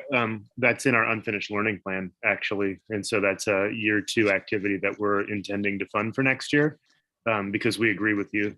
We've had that service at a few of our elementary schools over the years, but not on a systematic basis, which I think would be really important to have at each school to solidify those routines and procedures and, just general gamesmanship and have that real structured play. I think, when you look at where behavioral issues come up during the school day, the recess field is, every school, that's where you see the majority of the conflicts. And then, it doesn't just stay there, it spills over into the remainder of the school day and impacts students' experience overall. So I agree with you. That's a high leverage place to invest, and that's part of our strategy for next year. fantastic, thank you. Thank you for bringing that up, Director Slosky, especially as a person that has been faced with bullying when I was a kid and all that stuff, and have been hearing things that have been going on from community. I think that would be really helpful as well too. Is there any other? Oh yes, Director Shields. Thank you. I know it's hard, isn't it, with everybody around here. Paul, can you help me with the SSA? You said they're going to continue for this next year, right? Is this going to be something we're going to have to push for continuation when we come up to lobbying our legislators? I just need a kind of a, where are our energies going to have to be going to advocate outside of internally advocating for things, but externally, where you see we are going to have to spend some time advocating? Great question. Thank you, Director Shields. And I'll let Superintendent Owens jump in after me on this one. But I see two areas that active boards could really support districts across the state. And that is ensuring that through the biennium, the state school fund allocation by legislatures is equal to what roll-up costs are for districts. The districts negotiate with our collective bargaining groups, with our represented partners, and they are partners. And as we discussed in executive session earlier, I'm sorry, but we see people as partners. We do, and we have a great relationship, I believe, and one that's always requires work, but we're working on with our licensed partners and with our classified staff. And we negotiate with them, but we do not set the funding that we receive from the state school fund. That is set apart from our level. And we all know how hard our staff works, but when you don't control the other side of the equation, or when the other side of the equation does not match what we want to try and support our teachers and our classified staff with reasonable COLAs and reasonable steps, it makes it really difficult because you have built-in cuts. When you don't get an increase that's equal to what your roll-up costs are, which are, year in and year out are regularly 5 to 6%, but year in and year out, the legislature comes back with 2 or 3%. This year we got 4% because they gave us less last year. So we got a lower roll up last year. We got a little bit higher this year, and that's how we request the biennium be done, because we knew they only gave us $9.3 billion, and I hate to say only, because $9.3 billion is an incredible amount of money, but we serve an incredible amount of students, across the district as well. So that's why it's a large amount. But it was split 49-51, which meant a lower roll up last year when we knew we had some federal dollars, and we got a little bit higher roll up this year. Still not enough. Still will be a gap, but that's where advocacy is really important. Reaching out to our representatives, reaching out to various groups to just make sure that funding comes through at what normal district roll-up costs are, so that you're not having cuts. You don't have to look at your budget every year and say, okay, boy, I really want to do middle school sports, but do I have the money to do it? Because nobody denies that these things are important. Everybody loves kids. Everybody wants to serve kids. Everybody wants to do right by staff and by students, right? But we don't determine the funding we receive.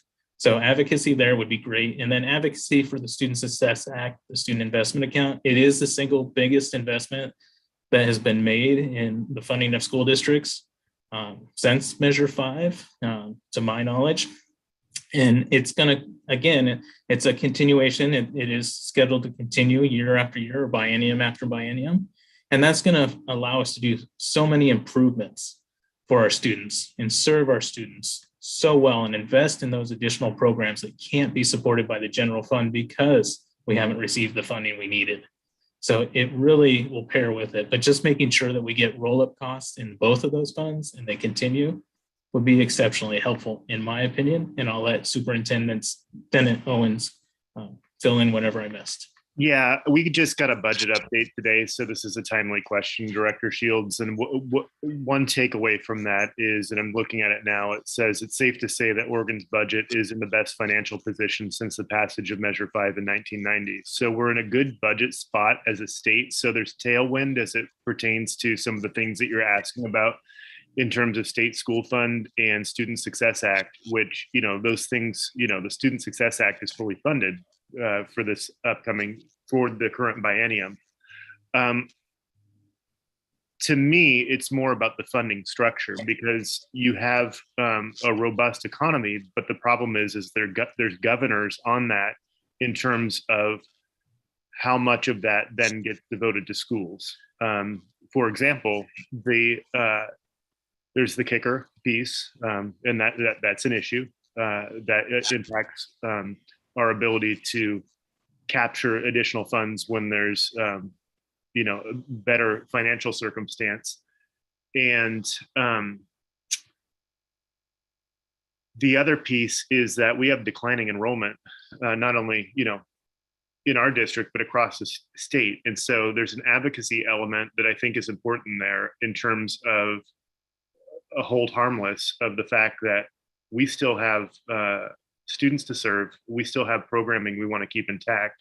What we don't want to have is a booming economy and at the same time having to be forced to make budget reductions as a result of the fact that we have declining enrollment, because that's totally incongruent with the fact that the economy is doing very well. And so, I think in between just some of the general budget structure, the last thing I'll say is, even though the economy is looking great in terms of the revenues the state is bringing in, we're mid-biennium. So they're not going to go back and change that and re-up the amount that we receive for this coming year. So I don't know, Paul, if that generates any more ideas just based on what I said, but those are kind of my pieces on that. Awesome. We have a question from Director Curry. Yeah, I just wanted to weigh in real quick on a couple things. This is actually something leads a little bit into that Superintendent Owens and some other superintendents and board members around our area have been looking at putting together a group specifically for East County to advocate for our schools, specifically when it comes to funding and needs. That is a work in progress, and we'll report back to the board once we get something cemented. In addition to that, I was recently appointed to the OSBA Legislative Policy Committee, so that is another avenue that I would want to get with Paul and James and just get a little more specifics, because like James was saying, this is a short session, so any asks right now are likely not going to be given. So we're really looking at, next year, but that's going to require a specific punch list, both of funding for just general needs in a declining enrollment environment, and then also an increased revenue environment for the state. So there's that weird dichotomy. We've seen this before in years past, and so exactly as Superintendent Owens explained it happens. We have a increased revenue, but we don't necessarily see that trickling down to schools. So there's a couple opportunities there for us as a district, both with this interdistrict task force that we're trying to get off the ground, and also with one of our board members, myself, sitting on the Legislative Policy Committee, to really get moving on some specifics that we can ask for the district. Maybe not necessarily through funding this year, but maybe through other avenues that we can get resources for our district. So I just wanted to throw that out there and kind of reiterate that those are things I think everyone's thinking of on how to be creative. And I would definitely like to schedule some time to sit down with Superintendent Owens and Director Southerton to get a better idea of what specific asks we can be advocating and asking legislators for. Thank you, Director Curry. Is there any other questions, discussion about this particular topic? I did remember my other question. And that is, so this board fund that is this board extra money fund that we have gained from property sales. My understanding is that we have no more property to sale, and this is kind of what we've got to work with here. I'm curious, is there any possibility of creating an endowment with those funds so that that will continue to grow and we could utilize some of that interest in the projects that we're interested in? I see a hand up from Director Shields. Oh, yes, Director Shields, sorry. Just in response to that, it's kind of like we've set up a policy, if you will, that this is a reserve fund that will be administered and directed by the board, right? But we never, if you think about how policies are followed by administrative rules, right, which give more detail, we've not followed up with that because we just started that process. And so this board is going to need to sit down and have those conversations and set some of those priorities and, some administrative rules, right? For lack of a better way of explaining it.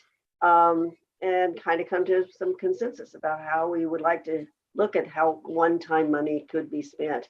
And that might be something we will have to look at other districts, like what happens when you have a fund like that? And then of course, Dr. Southerton's skill sets that he brings to us that would help us with that. But that's got to be put on an agenda, and it might be a workshop for this board, because otherwise, when we keep talking about it, people are going to start looking at it. Right? It's like, well, let's just go to the board and ask them for that.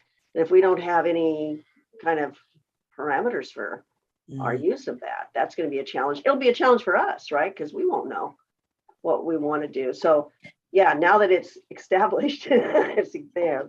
Let's put something on an agenda or maybe a work session for ourselves, just to really talk with one another about our expectations. Awesome. Thank you, Director Shields. And I agree. Who? Oh, can I jump in? Oh yeah, Director Lynn. Oh yeah, I would just like to appreciate everybody's comments, but and find some way that we balance. What we've seen is almost a 30-year disinvestment in our communities, and people have been facing cuts after cuts, and we've seen cuts to our schools and our programs. And I really want to see some targeted investments to bring, particularly in athletics, to bring things back in-house, to reverse this trend towards privatization for all these activities for our kids, and help our homeless families. We did surplus property, a really good housing market, and a lot of people have been left out in that, and that's include our families and our students. And I would look to make some targeted investments there. And then outside of this one-time funding, hopefully that we can balance, the needs and staffing and funding so that everybody's working at the right classification and working to their, top of their training and experience. And we don't have people constantly filling in gaps for people who for positions that they're not trained for or not compensated for. So I think that's an important thing to look at. So that was just my comment on that. Thank you. Do we have any other discussion or comments? Awesome. And Director Southerton, was that the end of your report? That concludes my report. Thank you so much, Vice Chair Fuller. Awesome. All right, so we are still at reports. We are at 5.4, which is the CEA report. That's Alicia Brown, and I believe she is here in the attendees. So we can go ahead and push her through.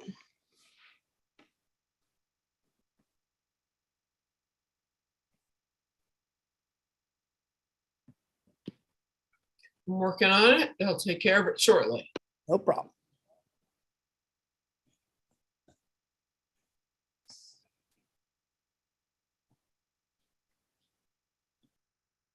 All right. CA representative, Ms. Brown, how are you doing today? I'm doing okay. How are you doing, Vice Chair Fuller? I'm doing good. Good. Wonderful to have you here. Yeah, it's good to be here and it's good to see everybody. Thanks for all the reports and stuff. That seems like there's so many things that are just like changing on a weekly basis, and we're dealing with so many things between all of the funding stuff and the bond work and all that kind of stuff. So I really appreciate the work that everybody does. I know we're all working really hard right now. It's just, all the different pieces are getting put together. So let's see. Well, we had our first bargaining training with jointly between CEA and the district, and that went really well. I have to say I love Janet. She's great. She's our facilitator, and she's just on point. And it's really nice to have someone who knows the process so well guiding us in the way, because even though I've been through interest-based bargaining for this will be my third round, it's still sometimes I don't know what's going on, you get to those points where it's oh, what are we doing here? So it was really nice to be able to have that training together. It was 2 days. It was long, being on Zoom from 8:30 to 4:30. It was long, but it was good. And I appreciate the folks that are on both of our teams, because I think we have both teams are really strong.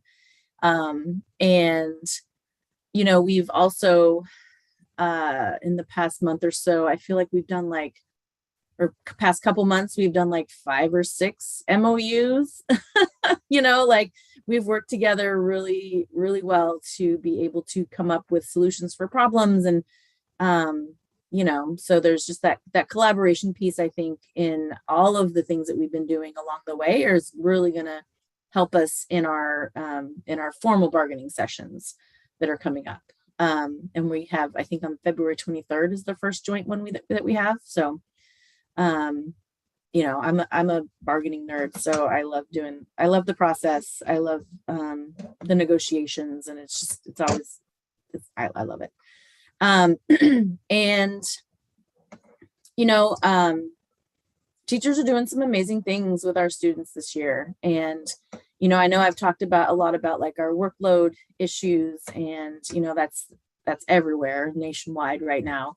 But even in spite of that, our educators, and not just our teachers, but our classified, you know, all of our educators that work with our students, like we have been doing some amazing things this year because it's been really tough. It's not business as normal.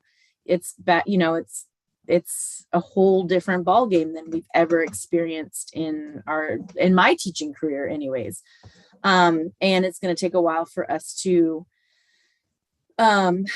you know, like get back to normal, if that's even a thing, if that's even a possible, like what is normal anymore? I don't even know. But I really just want to acknowledge all of the folks that are, you know, in education right now, from school boards to administrators to district people to classified to teachers, you know, like everybody who works with students right now. It's hard on us, but it's like it's hard on the students also. And so, you know, even though there's attacks on school districts and there's different people saying different things, you know, I just think like we are doing a phenomenal job. And so, you know, there's some good things that are happening, even though there's a lot of struggles. Let's see, I don't have anything really else to report. I just, you know, I'm just in the space of like really trying to appreciate what is happening, and, you know, like acknowledging folks for the hard work that we're all doing, because we're all working really, really hard. Yeah. Thank you, President Brown. I appreciate just your honesty and your vulnerability and willingness to just share with us what's been going on in the classrooms, as well as acknowledging that, you know, we're all working together as a team. And so I really do appreciate that. Thanks. Yep. And I know we are a team, and it's like, even though we might have our disagreements, or we might have like things that come up that are like, you know, like some touchy points, it's like we're all in this together, and we're all in this for the students and the families in the community. So yeah, thanks for all of you that do everything that you do. I would never want to be a superintendent, James, so you know, you don't have to worry about me coming for your job. It's too much. Thank you for doing what you do. Thanks, Alicia. Yeah. Awesome. Thank you. Yep. All right. So then we have the OSEA board report. And I believe we have Christina Dow. Is she? Yay. Hi. All right. Thank you for identifying the classified appreciation in March. Sadly, for many of our staff, morale is pretty low right now, so any sort of positive intentions our way are welcomed. I would like to offer a suggestion of perhaps some sort of bonus to all classified employees be considered to show appreciation. Many of our staff are still stretched so thin, and a little extra money really does help you feel better. A concern that our members would like highlighted is the mask mandate and all of the changes. Many of our members feel very exposed and have been sick in the last few months, and they're very worried about additional exposure. So as you make your decisions regarding masks, please know that our members are worried. And that's really all I have for you tonight. Awesome. Thank you. All right. So with that, we are done with reports. On to confirmation items. Let's see. Has everyone been able to look at the confirmation items? Yes, Director Shields. Yep. I'd like to make a motion to approve with one removal for discussion. Okay. So when you look down the list, and bear with me as I'm scrolling down because I'm looking for the number, but the pool CHS pool bid, could we pull that please and put that down into discussion under either, I guess bond things could be new business or old business. I'm not sure how you want to, where you want to put that on this agenda, but and would like to have that. It's 6.6.3. Okay. All right. I don't have a problem with this. Is there any discussion or is there a second for a motion? I'll second that. Awesome, Director Harden, thank you. So we have it motioned by Director Shields to move on with confirmation items except for 6.6.3, the approve for the bid for the CHS pool project, seconded by Director Harden. Is there any discussion? Not seeing any. All in favor, please say aye. Aye. Aye. Aye. Aye. Awesome. And we will move that down to, I think new business. That's, if that's okay. And then we'll do, now that the confirmation items have been confirmed, we will go down to old business.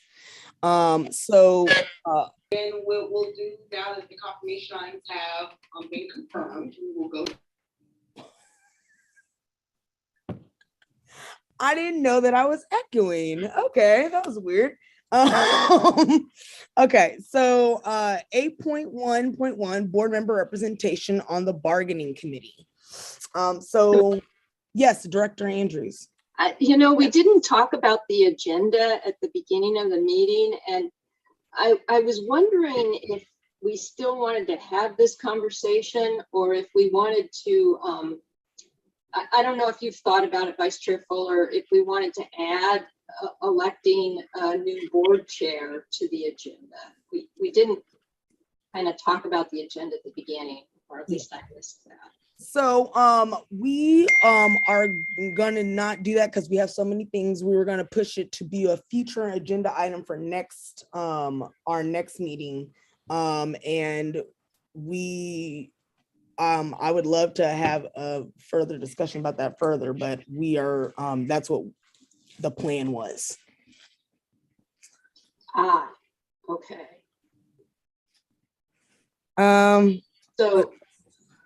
So does that mean then that you plan on sharing the next meeting as well, or how does that work without the chair?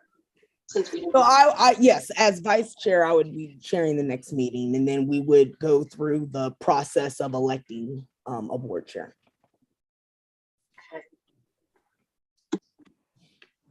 Awesome. All right, so the board member representation on the bargaining committee, that was a discussion that we are having currently. And so I believe we do not have, because Director Curry had to step down, we do not have a representative for that committee, but I also know that Director Shields has expressed interest in the past. And so would love to hear if you're still interested, or if anybody else is interested to represent us on the bargaining committee. Director Shields. Since you invoked my name, yes. The challenge I have about having the discussion at this moment in time is that since we don't have a board chair, then one of the things that has been discussed is whether the chair is actively involved in negotiations. And so we're at kind of a crossroads right now. And if we're not electing a board chair tonight, then I'm not sure how that all fits in. So maybe this is something to be postponed, as well for our next meeting. We were also kind of we've been talking about, bargaining and how we want to move forward. So that might be a dovetail into that discussion as well a little bit. So I'm just, Yeah, I don't know. I understand. Director Curry has a comment, I've also believe so. Yeah, no, I had ran that up the flagpole to OSBA, and while they don't recommend it, mostly just for time constraint reasons, to have chairs as liaisons to the bargaining committee, there's no rule against it. So in the absence of anybody else on the board sitting in, a chair can be a part of that bargaining committee. I just want to throw that out there. And I had ran that up to Vince to clarify, and he had clarified that that's, there's no rule against it, but it's generally not a great idea because it takes a lot of time and can conflict with chair duties. But in the absence of any other board member taking that on, a chair absolutely can sit on that committee. Awesome. Thank you for that information. Let's see. Director Shields, did that answer or give you any clarification on that? It certainly does. Because we were making some other, it's hard to discuss when we've been in the executive session and we don't discuss. I know. And that is maybe an executive session topic. Okay. And if we needed to move into an executive session for a short period of time to have that discussion in relation to what we had been discussing, I think that might be most appropriate. Okay. And is allowable under executive session rules. Awesome. Okay. So then why don't we do this? Because we do have a lot in our new business agenda. Let's go ahead and push this particular item. First off, is everybody, depending on how, I don't even know how long this is going to take. I think we should just motion to table it to next meeting, possibly, just because we would have to stretch and make sure, like, if it goes past 10 and all that, that's what I'm thinking about ahead of time. So anybody have Did Director Shields want to, sorry Yes. to interrupt you, Vice Chair. You're did fine. Director Shields want to make a motion? It's her idea, so she can make the motion, and that way it's clearer rather than one of us trying to muck it up. Yeah. So Move 8.1.1 to an executive session. is there a I second? second that. Who was that again? Sorry. That was me, Okay. Director Curry. Director Curry. Okay, perfect. So we have a motion to move 8.1.1 to an executive session, seconded by Director Curry. All in favor, please say aye. Aye. Aye. I All right. And quick question, because this is my first time doing this. And moving from executive session so do I now read the executive session statement, or do we wait and create another session afterwards? How do we do that? Yes, Director Shields. In light of what you just said in terms of how much we got to get through, if we wanted to postpone and do an executive session, maybe how much we got to get through. Uh-oh, I hear myself just There you go. Yeah, there we go. That if we could do a short executive session at the end of this meeting, assuming that we don't hit the 10 o'clock mark, then that would be my preference if we could do that. If not, then scheduling a short executive session either at a different time or prior to our next meeting is also another option that we could consider. Okay, and do we have to have a motion for that? Only at the time that you are going to make that decision. When we get to the end of the meeting, if you believe that we have Okay. a time, then you could ask for that motion to do that, and then we would be able to do it. But again, I defer to the timing of what we're doing tonight. Exactly. All right, thank you. So then what we're going to do next is we're going to go to new business, which is 8.2.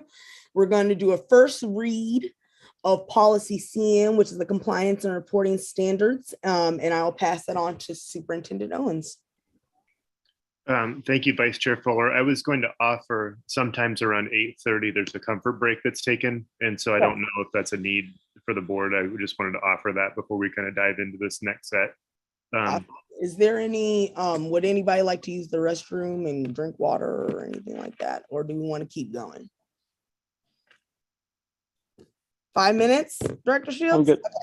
Okay. 5 minutes, Director Andrews? Okay, awesome. So we'll take 5 minutes and then we will reunite.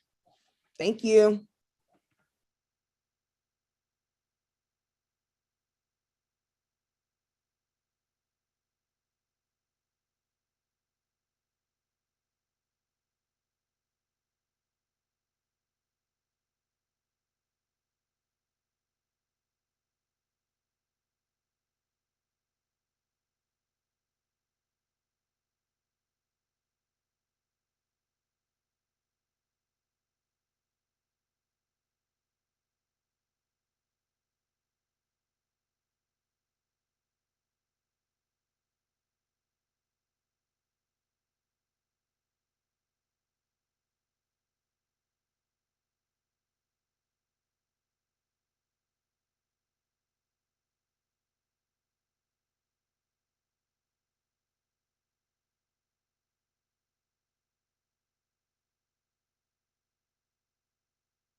Good evening, Mr. Rose.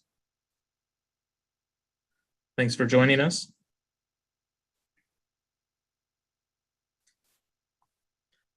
Thanks for sending me a link.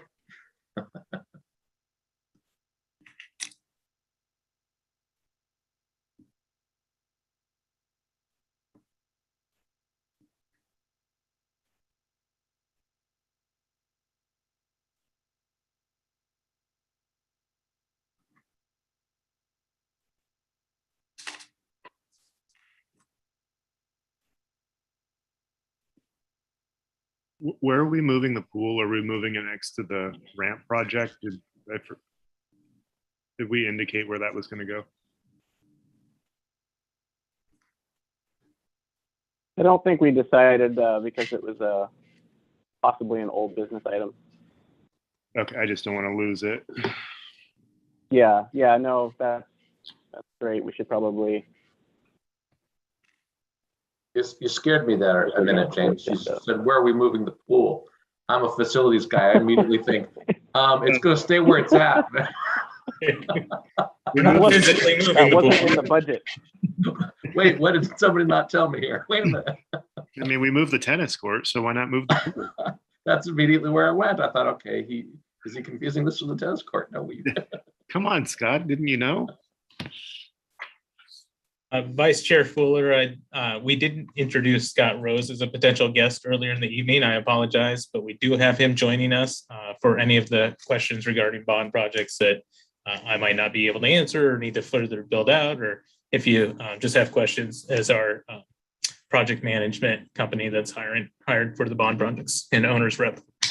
Thank you and welcome. Nice to see you again, Scott Rose. Thank you. And I'll be giving the board a full report on all the bond projects next month as part of our quarterly reporting. Perfect. All right, let's go ahead and it seems like we have everyone back. Let's go ahead and continue. So we are in new business 8.2.1. We're going to read the first policy of the compliance and reporting standards. Superintendent Owens, take it away.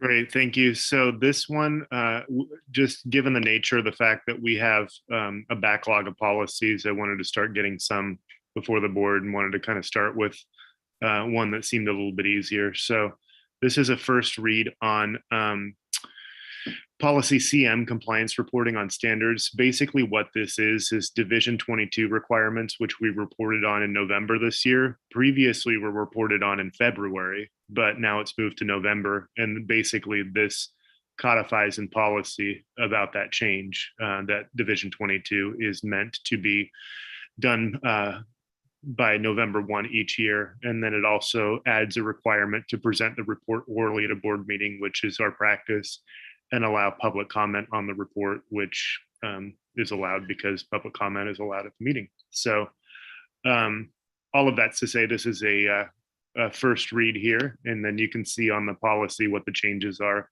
As I've mentioned before, but I'll reiterate here, the new language in the policy is reflected by the darkened highlighting, and the language that was struck is indicated by the strike through. So I offer this as a first read, and I also offer that this is a relatively simple policy. So the board may want to consider if they want to pass this now or see it again in confirmation items or old business next time. All right, is there any questions or discussion? Director Andrews? Straightforward. Just a minute. I don't mind passing it now. Okay, Director Curry, you had a question. I mean, although it's easy, I don't think we should get in the habit of passing stuff when it's listed under new items. We do have an obligation with agenda items being public documents, that if the public is not expecting us to take action on this tonight and has an opportunity to weigh in, although it's, you know, pretty boilerplate stuff, we should be respectful of that and wait to pass it.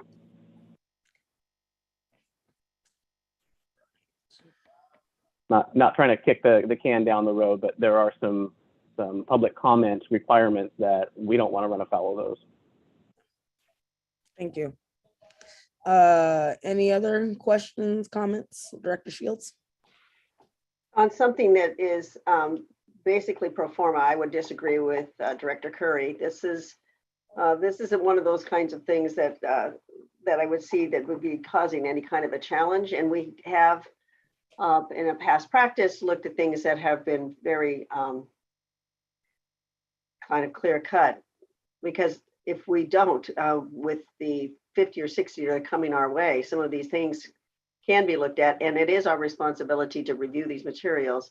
If we need to state that we will consider things as a first read with with potential for passing on the first time through, we can state that and then be able to move forward. I don't have a problem not doing it tonight for that reason, but in the future, then I would ask that when policies come in front of us, the public has the opportunity to review these just as we do. And if they have any questions or concerns, they can address those to us in their public comment opportunity times.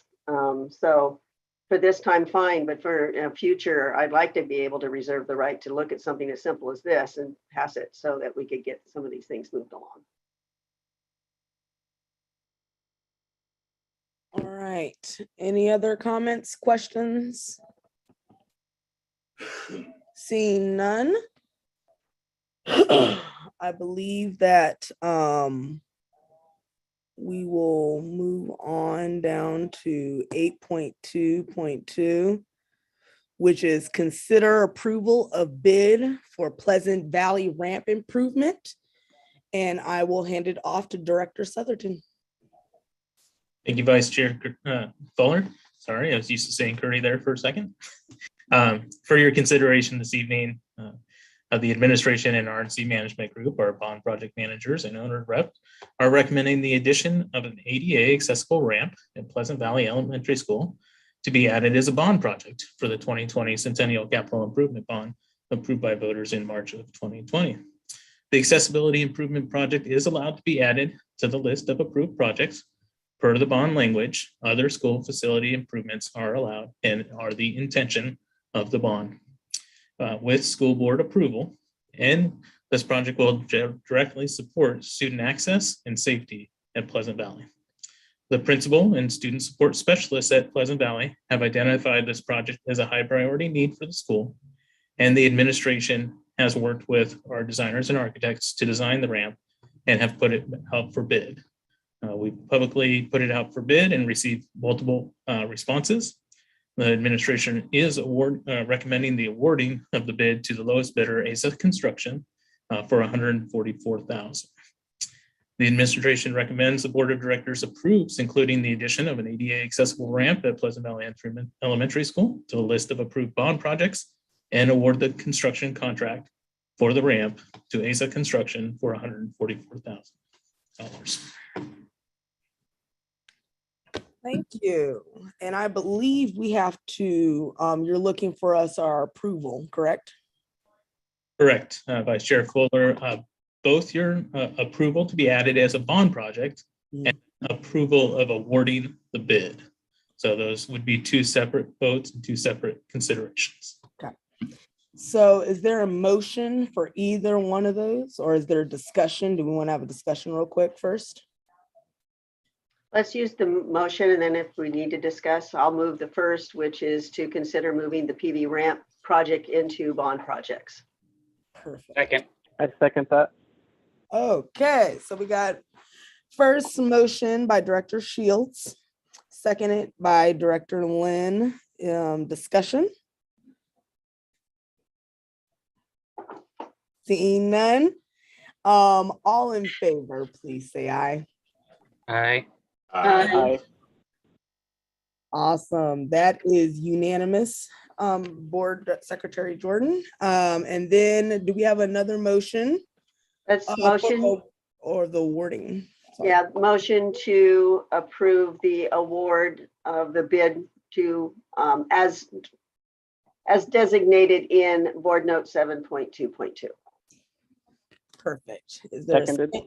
Okay, so we have a first motion by Director Shields, seconded by Director Curry. Discussion? Seeing none, all in favor, please say aye. Aye. Aye. Aye. Perfect. Okay, so that is passed. That was unanimous. Vice Chair Fuller, I would suggest that we move the pool discussion since it's related to the previous topic and since Scott's here and probably doesn't need to hear about field trips. Yes, yes. So let's go ahead and move the pool discussion upward. So where did it go? Where was we? Sorry. Okay, here we go.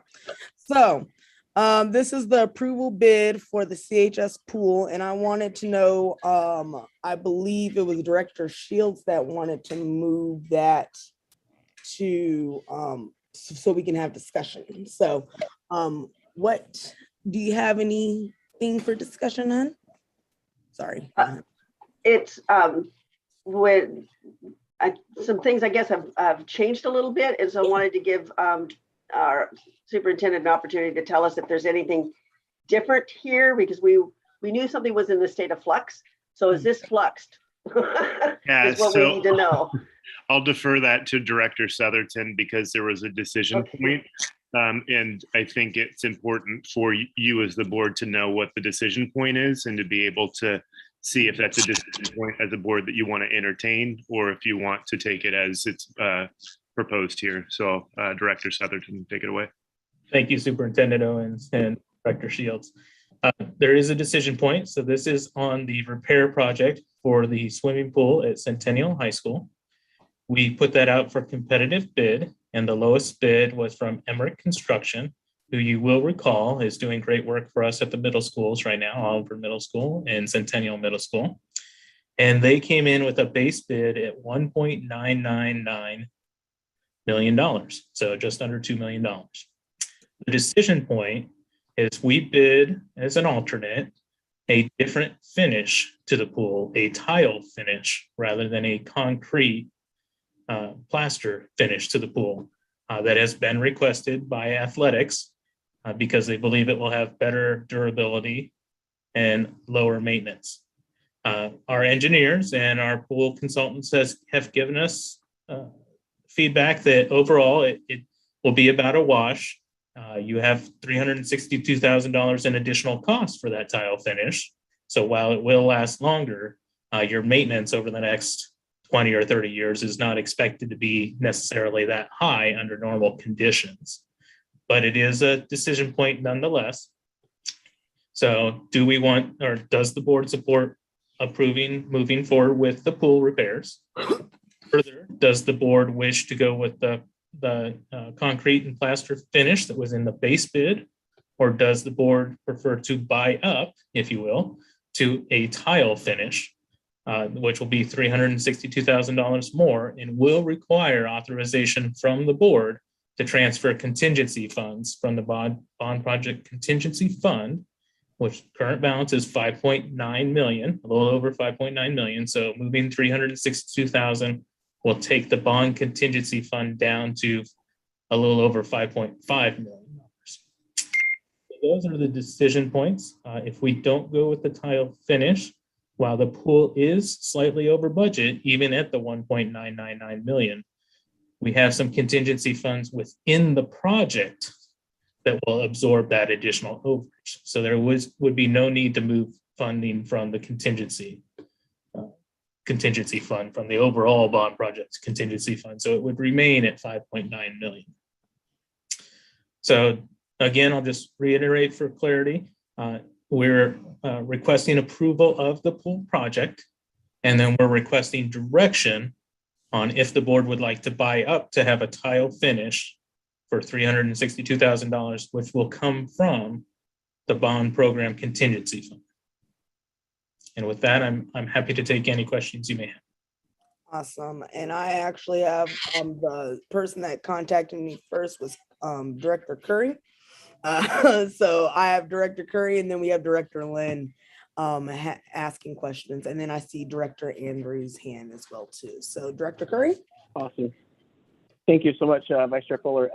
Director Southerton, what was I think I heard you say that the reasoning for the tile was because they felt that it would last longer or hold up better or lower maintenance, or what was the reasoning there? Correct. Tile, as you're likely aware, will last, many decades. Some folks will say up to 50 years in a tile pool. Now, the grout lines will not necessarily last that long. You'll have to still do maintenance. You'll still have to potentially redo the grout lines and redo other finishes in the pools but the tile itself will always be tile, is the quote we received from our pool specialist. It's ceramic tile, it's going to be, or pool tile, it's going to always be pool tile. Whereas a concrete floor, plaster floor in the pool will give you anywhere from 10 to 25 years, depending on maintenance. The current floor has been in the pool for 60 years, is my understanding. I don't know that it's ever been redone. And so in the ongoing maintenance recommendation, and Scott, feel free to correct me if I missed something, but it's approximately every 8 to 10 years, you spend $10,000 to $15,000, depending on the condition of the pool, and do a refresh. And then maybe at the second time, after 16 to 20 years, you might have to refloat the whole bottom, which is going to be closer to $75,000 to $125,000 in today's dollars. It'll inflate over that time as well. So all things to consider. Yeah, the person that's the local pool specialist that actually does installations, repairs, that kind of thing, they've quoted, again, as Paul Southerton said, in today's dollars, is they said every 8 to 10 years, you would spend about $10,000 to what they call minor cleaning and polishing of the plaster finish. It is likely in that same period that if you tile, you will have to at least partially regrout tile lines. A full tile regrout in a pool is about $75,000. So it might be a portion of that $75,000 in that same 8 to 10 year period. Typically, he said that you will get about 3 service periods in a plaster pool, or about 25 years, 20 to 25 years. The tile is identified to last about 35 to 40 years. To completely replaster a pool is $125,000. The tile alternate is $360,000. So while the tile has not quite twice the life, you will spend far less to take care of your plaster in the long run than you would the tile, just in terms of maintenance and eventual replacement. So thank you for that. So it's the longevity we're looking at, not necessarily the maintenance comparison. That's the benefit of tile? Of tile, yes, it would be the longevity, not necessarily the maintenance. Correct. Right, awesome. Thanks so much for that. Thank you. And then I believe Director Lynn was up next. Thank you. Yeah, not too many questions. I'm glad we got a low bidder. I think this is a good idea. I like the option for us to kind of show, physically that we're committing to improving our facilities, especially since they requested it. And we have the money, it seems like, in the fund. So I would like things to be nicer. The nicer options sound good, especially if they requested it. We should give it to them.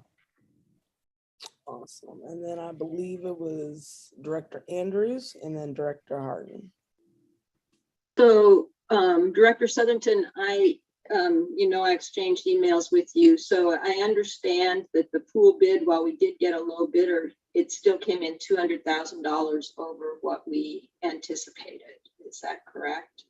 That is correct, which is why doing the tile would require transferring funds from the overall programmatic contingency fund rather than the in-project contingency fund. So if we did the tile option, we would be $562,000 over our budgeted amount for spending on the pool. That is correct. Okay, thank you.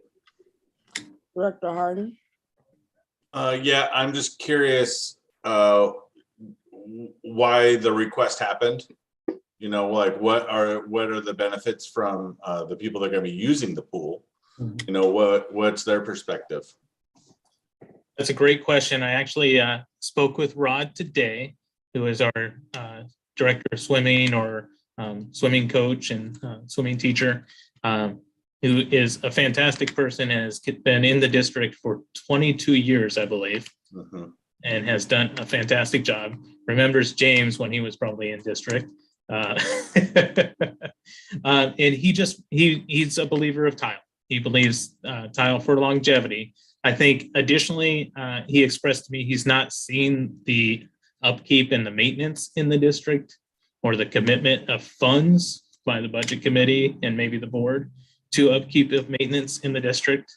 And so If we didn't go with the tile finish, I would request that we commit the funds that are being proposed in a future action, but are being proposed by our pool consultants and engineers that say, hey, you need to set aside, $10,000 to $20,000 for polishing and refurbishment 8 to 10 years. So maybe we didn't make the commitment to the tile because if we do the maintenance, it's not as necessary, but we make the commitment to the maintenance and we demonstrate our commitment there to maintaining our facilities. So that is yet a third option that the board could consider. So option just doing the concrete plaster finish now, buying up to the tile, or somewhere in between, which is doing the concrete polish finish now and setting aside funds to make sure we ensure that that facility is always kept and maintained well into the future to alleviate the concerns. I believe we had Director. Oh wait, Director, were you done, hun? I just have one last one question. So I'm just a little confused about the contingency factor. So we had contingencies built into each project, individual project. Now, by the pool being over by 250 already, have we taken that contingency away? Correct. We roughly build in about a 10% contingency for each project or each work plan. And the work plan has multiple projects in it, but it's the same kind of 10% across the work plan, right? And so we had $1.8 million worth of construction costs, direct construction costs. And so 10% is about $180,000. So because it's not the only project in that work plan, and some have come in under, so we were able to absorb that $200 within that existing work plan that the project is within. But above that, we're not able to absorb within that project budget. Does that make sense? It's better, yes, thank you. Okay. It's okay. It's late at night, great questions, but roughly you can factor about a 10% contingency is what's within, and we wouldn't have to come to the board for. When we ask for your approval for a project, we usually ask for your approval to spend the in-project contingency if needed. And so that means we don't have to go to the overall contingency. We just use the contingency in that fund should the project need additional funding. Awesome. Thank you. Shields, I think you had I do, but I've also seen Mr. Rose and Superintendent Owens. So I might have my question answered in their response. So I'll just keep my hands lowered for a moment. Okay, no problem. Superintendent Owens. And yeah, I just wanted to offer that Rod, the pool manager, had emailed me at about 5 o'clock and had this to say. I'll just share it with you briefly because of Jess's question. He says, I understand the board will vote on swimming pool repairs. For those members who have not met me, I'm the director of the swimming pool. One of the items you'll decide tonight is whether or not to resurface the pool with plaster or tile. Although tile is more expensive, it's my strongest recommendation that the board votes for the tile instead of lower bid plaster. Tile has several benefits over plaster, including aesthetics, less maintenance, better sealing of the existing pool shell, and a life expectancy of up to 50 years. I see the following problems with the plaster. It doesn't look very good after 5 to 6 years. The pool will need to get acid washed every 5 to 8 years and replastered every 10 to 15 years at a cost of $40,000 to $50,000.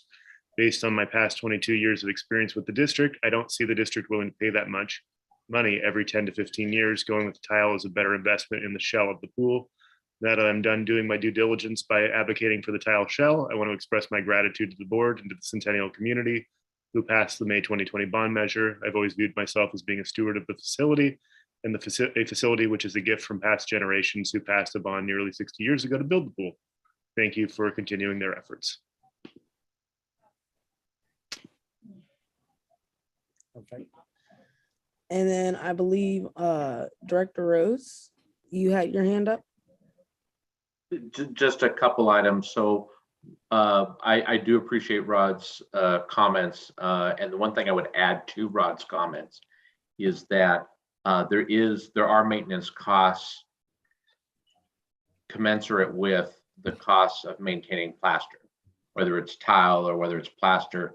Similar maintenance costs are required regardless. And so you'll still have to look at maintaining the grout lines, and regrouting the pool can run as much as That's $75,000. The other component, as Paul Southerton mentioned, was in regards to regardless of the finish you go to, you're going to want to set aside maintenance funds over the long term to make sure that you continue to reinvest in your pool. Pools are very expensive to own and operate because you do need to maintain them. But the other component that needs to be reserved for maintenance is also to the mechanical systems, the pumps, the pipes, and everything else. So there's all these different components to pools that I would recommend that we not just look at the pool finish, but making sure that we're regularly maintaining and observing the mechanical systems as well, because that $2 million isn't just dealing with the pool shell, it's dealing with a replacement of a lot of the mechanical systems, pumps and pipes and everything else too. So it's an overall comprehensive repair. What's nice is this $2 million bid will make your pool fully functional and extend the life of your pool for decades. So when we cut back on things, we cut back on a lot of the extras and focus purely on the repair at the $2 million price tag. And so, so again, I would just encourage the district to establish something where you are setting aside a little bit of funds every year to address maintenance of the mechanical systems as well as the finish. Perfect. Thank you. Director Shields. So that helps me frame my question. If we have money that, I know we've been setting aside monies, project contingency, and then the overall bond contingency, correct? So every time you ask us this, we're spending it down. We've already, taken care of the contingency fund. This is over and above. So this is going to the bond contingency fund that you're requesting. The challenge for me is, and it's not that I don't support this, actually I do, is that the lack of for us setting up maintenance funds in our budget, which goes back to our budget discussion earlier, potentially. How do we do that? And I don't know how it's done. That would be Director Southerton telling us that. But here's the other part of that question. When all of the projects are done and paid for, we know that we could go below the line, so to speak, and there may be money. Can bond funds be put into those maintenance funds, or is that a no-no? So it's a great question. They can't go into operating costs. They have to remain in capital improvement projects. But the law is that you have to spend 85% of your bond proceeds within 3 years of the bond passing. So if you retain less than 15% for future capital needs of the district that are in alignment with the measure that the voters approved, you can do them at a later date. Does that make sense? They still have to be capital improvement projects. They can't be something that was excluded by the bond, and it can't be more than 15%. Then I think that's something we really have to seriously consider. And if I may follow up, the bid is there. The extra money that would be necessary for the tile is requested. You brought it to us at this board meeting, but what is the timeline for the decision? Is it really a decision that has to be made tonight in the best interest of getting everything done? And you're asking us to motion both of these things, or is there any time? And be honest about it. It's like, if this should have been done yesterday, then we need to know it needed to be done yesterday. And we're having a very critical discussion about contingency funds. With supply chains being what they are, we've been told if we're going with tile, we need to order as soon as possible, and we need to pay up front for the tile because of supply changes and chain issues and because of the cost. And so I would say if it is the direction of the board that we want to buy up for tile, then that decision does need to be made this evening. Otherwise, we could potentially incur delays or other complications with the pool repairs. If, the tile didn't come along, we can't finish the pool. We can't do everything else until, the tile's laid. It's the foundation of the pool. Then Vice Chair Fuller, I would request that at a minimum, we poll the board for where they are on the tile so that we each hear each other speak to that specific issue, because we're talking about use of funds in a very different way than we've talked about before. And I just want to make sure we're all clear about what that decision is if we make this decision tonight. But I understand the importance of making the decision as it relates to supply chain. Thank you. Yes. So that brings me up to my next thing was that I'll take a quick poll real quick and we'll start with Director Lynn. I'm totally for it. I think we have enough money. We could afford another 15 such projects if they went over with the remaining bond contingency fund. Again, we haven't shown in the past how committed we say we want to be, and this is a good way to show it. And so I think it's really important to get it done tonight. Thank you. Director Curry? Yeah, I would agree with Director Lynn with the caveat that we all agree to a future meeting and sit down with Director Southerton to discuss making maintenance an item from any residual bond funds, getting a projection if we're going to fall under that 15% that we can use for future improvements. But yeah, I really feel like we need to move forward with this. I understand it's, collectively $500,000 over budget, but I also understand that pool is 60 years old. My son has used it, competed on the team for several years in high school. So it is a much needed repair, but we do need to commit to how we're going to maintain this. So that needs to be a future agenda item for us. Thank you. Director Harden? I think we should go forward with and go with the tile. Exactly for the same reasons that Director Lynn and Director Curry are stating. The people that are using it want tile. This pool has been a big forefront of passing this bond. Let's make it nice. Let's make it nice, and let's put money in the budget to keep it maintained and nice. Director Salaska? I don't think I could say it any better. Okay. Director Andrews? I don't support the tile. I really think that I've swam a lot in my life, and tile isn't necessarily the best pool surface. So anyway, that and the cost, I just can't get beyond the cost. And I know that there are other options for using that amount of money. That's a lot of money. Director Shields? I share Director Andrews' concern. Before I go further though, Director Southerton, could you explain to me about what percentage of our bond is going to athletic facilities?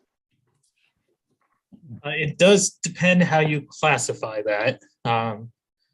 If you're speaking specifically to just athletic facilities at the high school level, or if you're including all physical education, such as That's better. I should have stated it that way. I should have stated physical education, because our gymnasiums at our new gymnasiums at our elementary schools are going to serve both purposes, correct?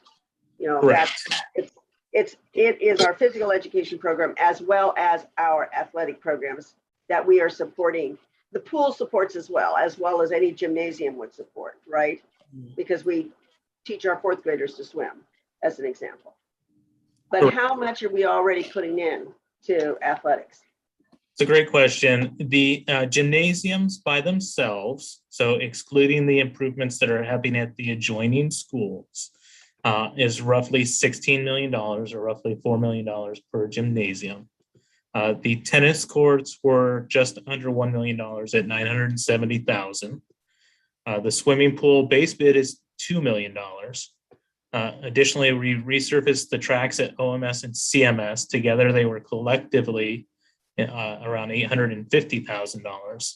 And then refinishing the gymnasiums at CHS, CMS, OE, and PV were in the neighborhood of $150,000. So we're approaching the $20 million mark, if not slightly over it, on our total bond projects of $75 million. That's the $65 million that voters approved, $7.5 million in matching funds from the state, and then $2.5 million for the seismic grant that we received at Pleasant Valley. So $75 million overall, about $20 million or so would be for physical education, movement of students, co-curricular activities, and then directly supporting high school athletics. So you're in that 26 to 27% of the overall projects. When you look at it from that point of view, and you're already looking at, 25 to 30% of your budget on the bonds going to those types of facilities for physical education and athletics, that is a heck of a commitment, right? When you compare every single school building that we're also trying to do, plus what's happening in those buildings. And I just caution the board that this thing is going to keep coming to us, right? So that's my concern, is that if we jump at everything without having any knowledge of what's below the line that we also want to talk about, and we've been talking about the stadium field. We start moving these kind of monies to these types of projects for, it's a maybe better than, but how much better than? I think we better get ourselves educated more clearly about what we've got left and what we didn't fund because we didn't think we were gonna, be able, well, we didn't fund. We didn't even, we've got 100,000 or a million needs out there. And now we're prioritizing this amount of money to pool tile. And you need to compare that to what you could have done to a science lab and some other part of the facilities. So I'm concerned. I'm concerned. Thank you for all of your guys's points. Yeah, this is not an easy decision. I would say that it's probably best if we end up, the best thing we can do right now is take a vote and see where it goes. Okay. So I'd like to make a motion to approve the request with the option of the tile. Okay. I second the motion. Awesome. So we have a motion to approve the pool with the tile. Motioned by Director Lynn, seconded by Director Harden. All in favor? Oh wait, we already had discussion. Yeah, so all in favor, please say aye. Aye. Aye. Aye. Aye. Director Curry, did I hear you correctly? Yep. Okay. I was an aye. Okay, cool. And all opposed, please say nay. All abstentions, if there's any. I wish to abstain because of the lack of information as to how this $362,000 could have been used for other projects potentially below the line, elevating other things that need to be done in our district when we could have had, maybe as good, but not better, but I'll abstain. Okay. And I'm abstaining because I fully support doing the work at the pool. I do not support adding the tile because I don't know what the other options would be for that $362,000. awesome. With that being said, I believe we have, let's see. So the ayes, can you please raise your hand again? And Curry, I already know that yours is one. Okay, 1, 2, 3, 4. Okay, yeah. So the ayes have it. It seems like we have 4 out of 7. So the ayes have it. We have passed. Yes. Sorry to interrupt, Vice Chair Fuller. Who was the other nay vote or abstention? The 2 abstentions were Director Andrews and Director Shields. Don't forget to That count should be yourself. 4. Huh? Yeah. How did you vote? Oh, I voted, yeah. Okay, so that's 5 in favor, 2 Oh, abstentions. sorry. Yeah, 5. Excuse me. I do it all the time. obviously a very late night. All right. So that being said, that moves forward.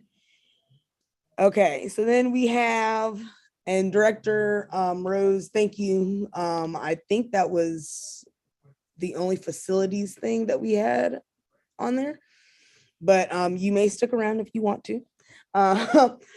And then we also have the considered field, so 8.2.3, which is the considered field trip request. It is the CHS Key Club to Portland.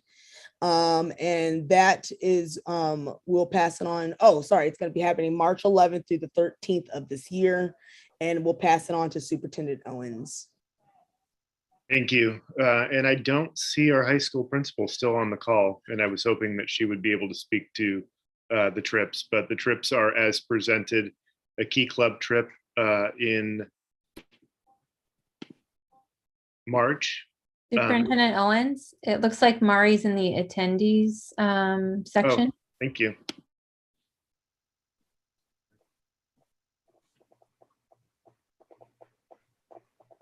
Oh, good, I'm back. Oh, good. Glad you're here.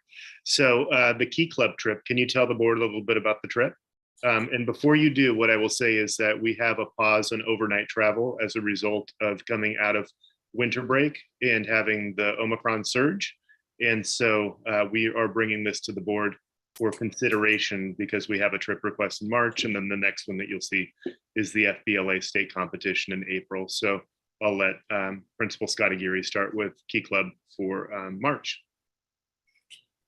Okay, the first thing is, some of you might have noticed, and I didn't catch this earlier, or I wouldn't have signed it this way, that there's a discrepancy between the two descriptions, and it's 8 students and 2 chaperones that they're proposing go to the Key Club convention, the DCON, the local convention, which is how it's described in the narrative in the front sheet. I believe they copied from 3 years ago and forgot to change that. I'm not sure.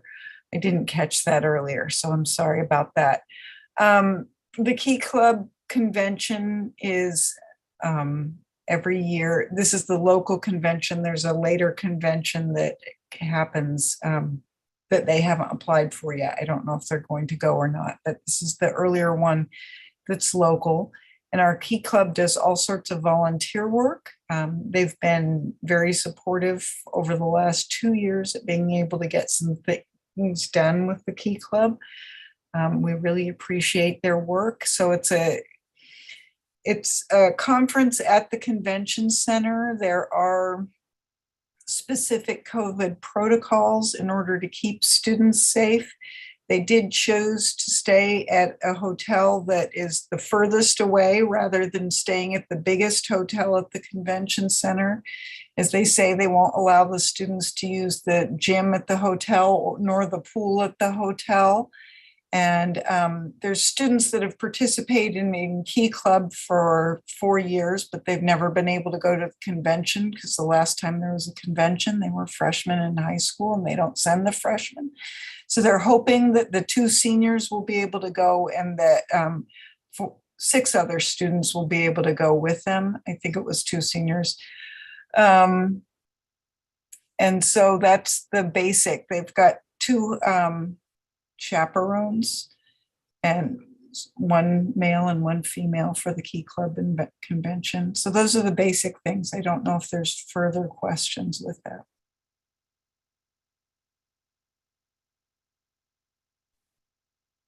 Sorry, I'm always like losing the mute button. Just in the interest of time, I would say, I mean, I reviewed it. I would make a motion to approve the field trip. Okay. Second. Nice. Okay, so we have a motion to approve the field trip, motioned by Director Lynn, seconded by Director Shields. Is there any discussion? Just that we amend the request to reflect the proper amount of students, but with that amendment, I don't have any objections. Okay.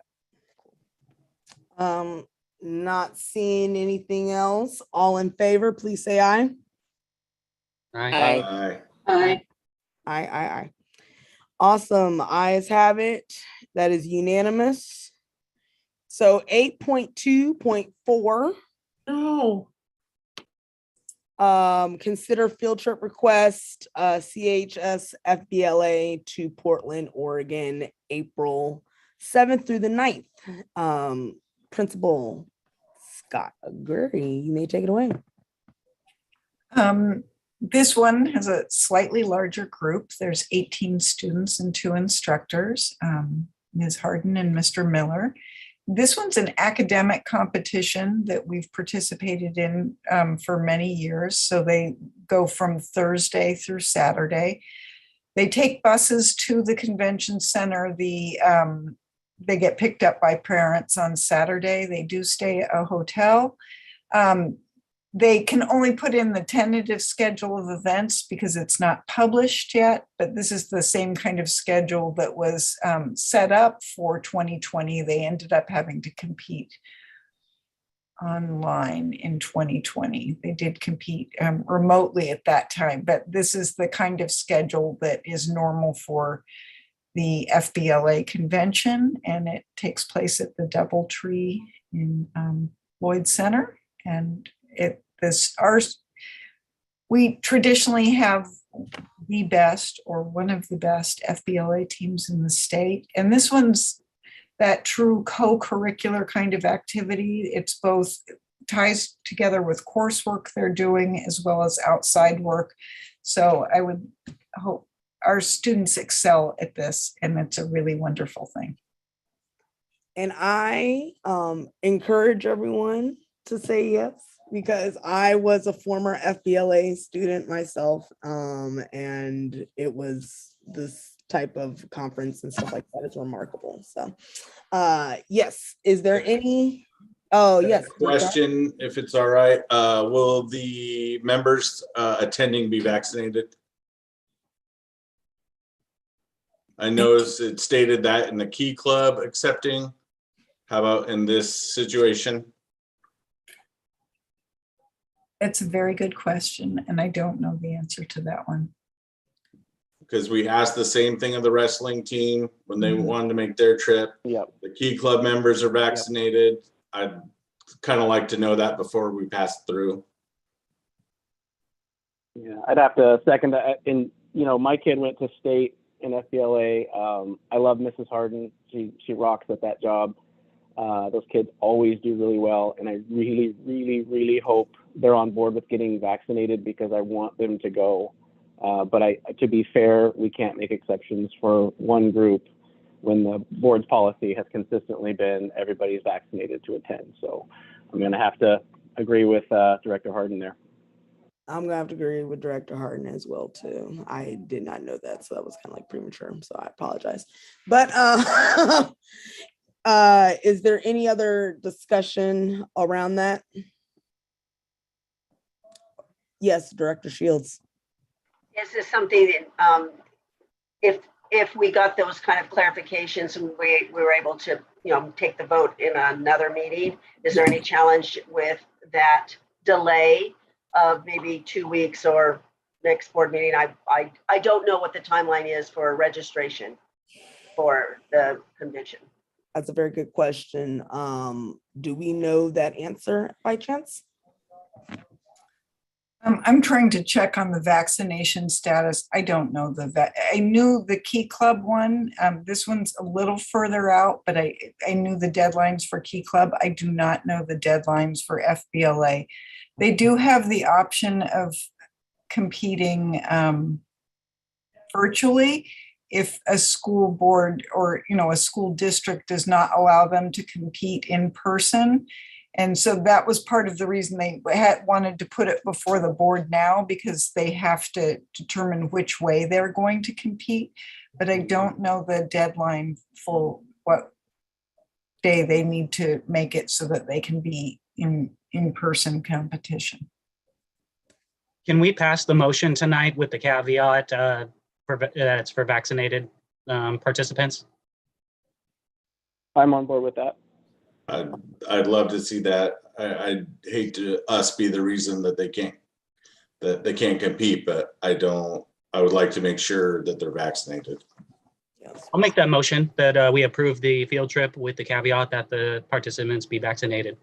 Prior. Second it. I second it. All right, so we have a motion on the floor, motion by Director Lynn to basically say yes, but with the caveat that they are vaccinated, seconded by Director Solaski. With that being said, is there any other questions, comments? Director Andrews. Could we add also that they're either vaccinated or have an excused reason to not be vaccinated? I mean, isn't that an option as well? Or I don't know, that's kind of a question for Mari.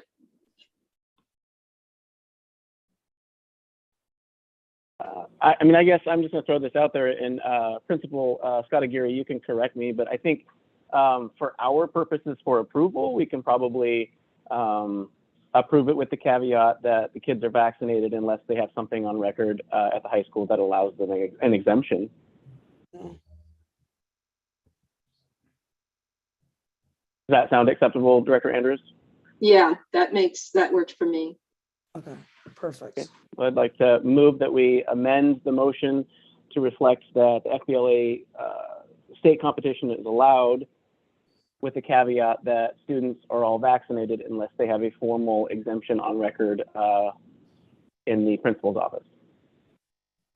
Clarifying question. You're saying that they have it already, that we are not going to allow them to then make up excuses and get it on file before the competition to squeeze in as a loophole. That I'm not so supportive. Yeah, that's why I kind of wanted to kick it over to Principal Scott Aguirre, because I don't think we as a board should be getting into that. That's more of an operational thing. Well, then, if they already had an exemption on file, and we say vaccination to be participating, are they already included in that as having an exemption on file? Well, can I offer that you wouldn't have somebody with an exception on file right now because there's no requirement to be vaccinated. So there's no reason that they would be filing an exception because we have no requirement at the moment. So if there was going to be an exception made, it would be because now they're being required and now they're putting forth their exception. Never an easy answer with this pandemic. Sorry, but I don't want to exclude anybody that may have a medical reason for not being vaccinated or a religious reason or something. I mean, that I'm a little bit concerned about that. Yeah. Director Southerton? If I can offer a friendly suggestion, I believe the board recommended that a testing exception would have been made with the wrestling trip had it gone.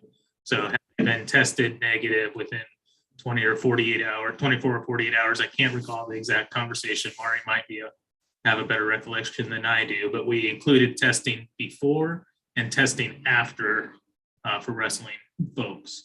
And so it might be a friendly suggestion. Okay. All right.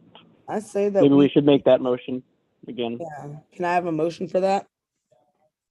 Well, I'm still of the mind that the motion should be that they're vaccinated to participate. I think we're getting into the weeds and we're starting to create alternative systems. I just think, and I don't trust 48 hours, a 48-hour test and you can go party for 48 hours and still show up. So that's what I think. I think we're just playing past precedent with the wrestling team. I don't know that we're changing that. We're just applying the same precedent that we used with the wrestling team. And because that was some of the same language and concerns were brought up with that vote. And I think what we ended up on is that there would be a testing requirement prior and a testing requirement. I believe it was no earlier than 3 days. And we'll have to talk to Director Wright about, what the window is, but I think we can word the motion to make that within it, whatever the accepted window is for testing. And not to complicate, we're not in that incubation period. Not to complicate things further, but I believe for the wrestling, it was an and, not an or. I thought it was a vaccination and testing.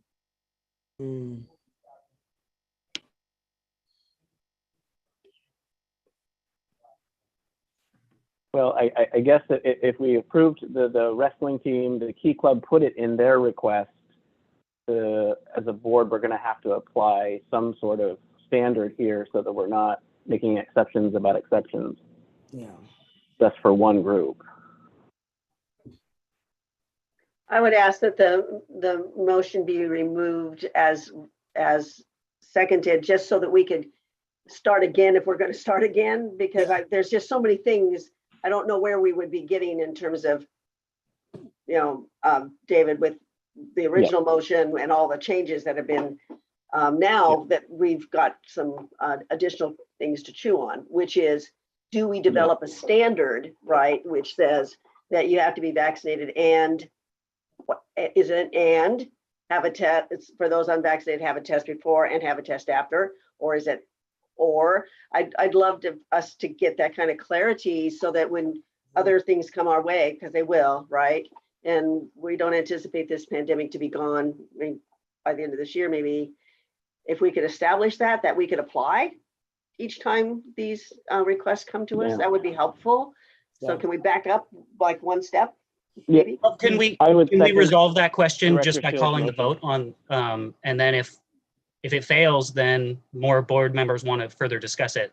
If not, then we can move forward with with our night.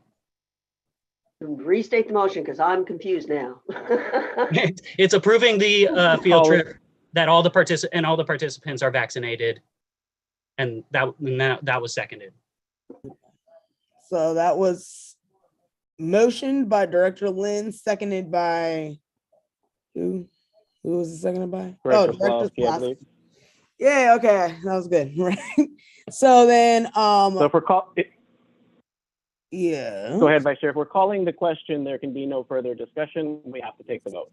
Yes, we're taking the vote. So all in favor, say aye. Aye. Aye. Aye. 4. All opposed? 1. Abstained? 2. Okay. So that's where was I at? Oh my God. I had voted in favor as well too. So then we have, let's see, we have 5 yeses, 1 no, 1 abstention. Okay. And that Clarifying question. Yes. That means that students who are not vaccinated will not be allowed to participate. Yes. From what we voted on, it seems like that is the agreement. That is the understanding. That was the motion that was put forward. Yep. All right. Same thing we applied to the wrestling team. Okay. No, So there was testing involved with the wrestling team, so I don't know that it's the same that we applied. So that's been my question. okay, so one thing that we're going to do is that it seems like the vote has been taken, and we will continue to move along because it is 9:40 and I want to make sure that we stay on topic. So 8.2.5, it is the board email discussion.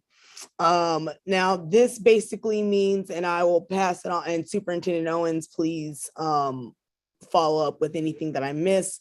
This basically means that we would get school board emails consistency across the board. So that means that it would be from Centennial or be part of the Centennial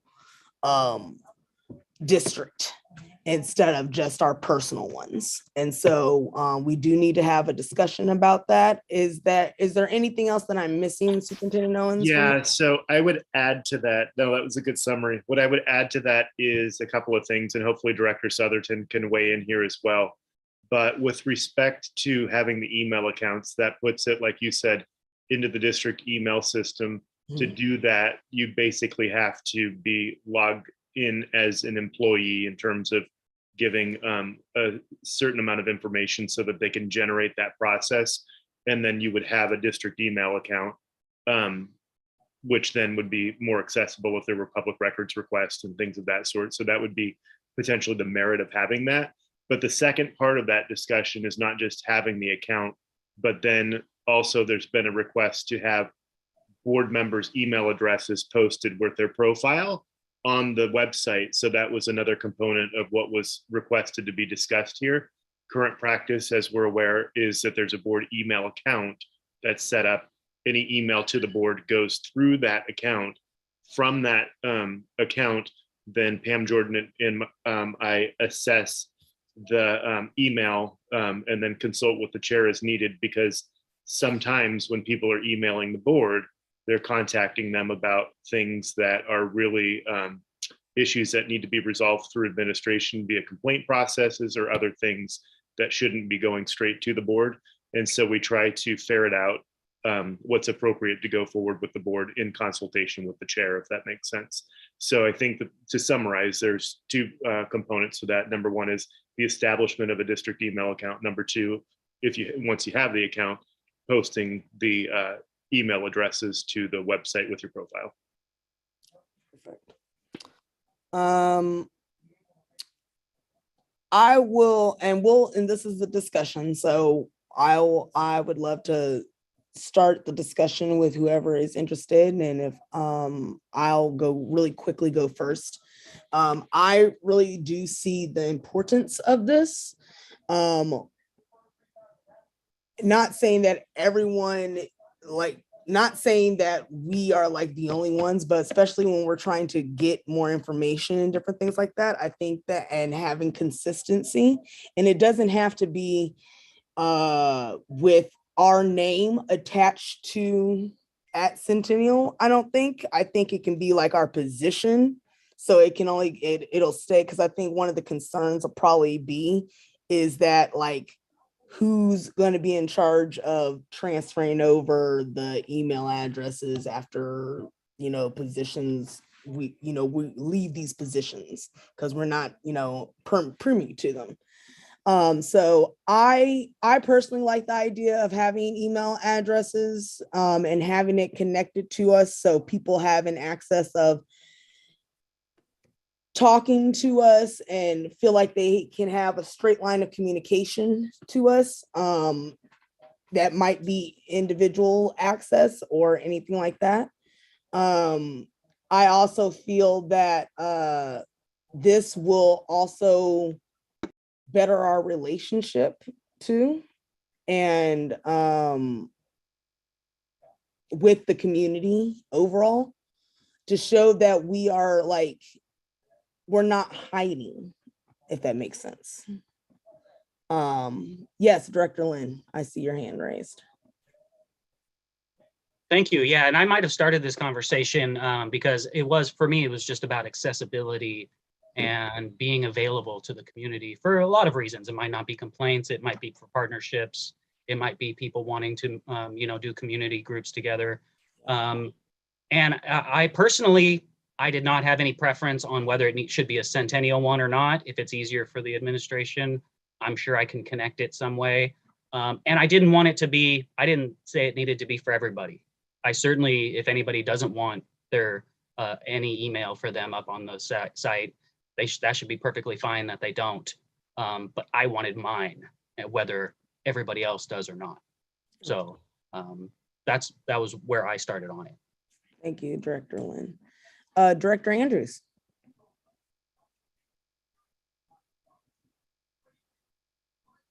So Superintendent Owens, I just,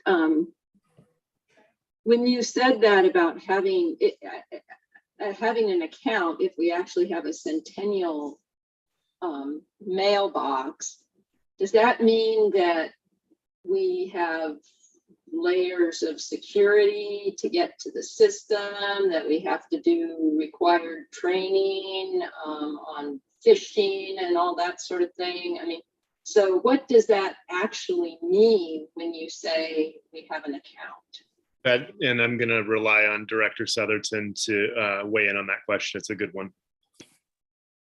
Yeah, it's a great question, Director Andrews. So we work with the board if you wanted to have a Centennial account. We do currently have training for our employees at the beginning of the year on cybersecurity, because what you would get is not just an email address, but you get what's called an Active Directory account, which allows you to log into the Centennial email platform, which is a Google hosted platform, and then click on your email from there. You wouldn't have a lot of other permissions connected to your account unless the board deemed it necessary for some reason. So it is not necessarily that great of a risk for the district. It's certainly something we can mitigate and have some training for you. And it would be just part of our system. So those records would be retained on our servers, just like all other emails are, because we're a government agency. And so it would just be folded in within that process. But Paul, if a board member fell for a phishing email and clicked on a link, would that have the potential of compromising the system to any degree? Not unless they were on a Centennial device. If they were on their own personal device, which is much more likely, right? You're potentially checking these emails at home or they're on your cell phone. It would put your own device at risk, potentially, right? You would be downloading a malware potentially onto your own personal device. Similar risk that you probably have right now with your email accounts. Although, as we discovered last year, municipalities, government agencies, large corporations are often targeted at a greater rate than individuals, especially with folks with malware and ransomware. Not to belabor the question, but board members are given devices. I don't know how many use them. I don't know how that changes the equation of what you just said. The same would apply on a Centennial device, whether you are on a Centennial device or you're on your own device. Most typically, the malware resides on the device that you use to check your email. So if it was a Centennial device, that device would be impacted, although we manage it. We manage Centennial devices and we have endpoint protection and other security protocols in place on Centennial devices, whereas you may or may not have any kind of security on your personal device. Thank you. Director Curry? Yeah, I just wanted to weigh in on this. What it initially started this conversation was in my dealings with OSBA, and I went to a summit recently with legislators.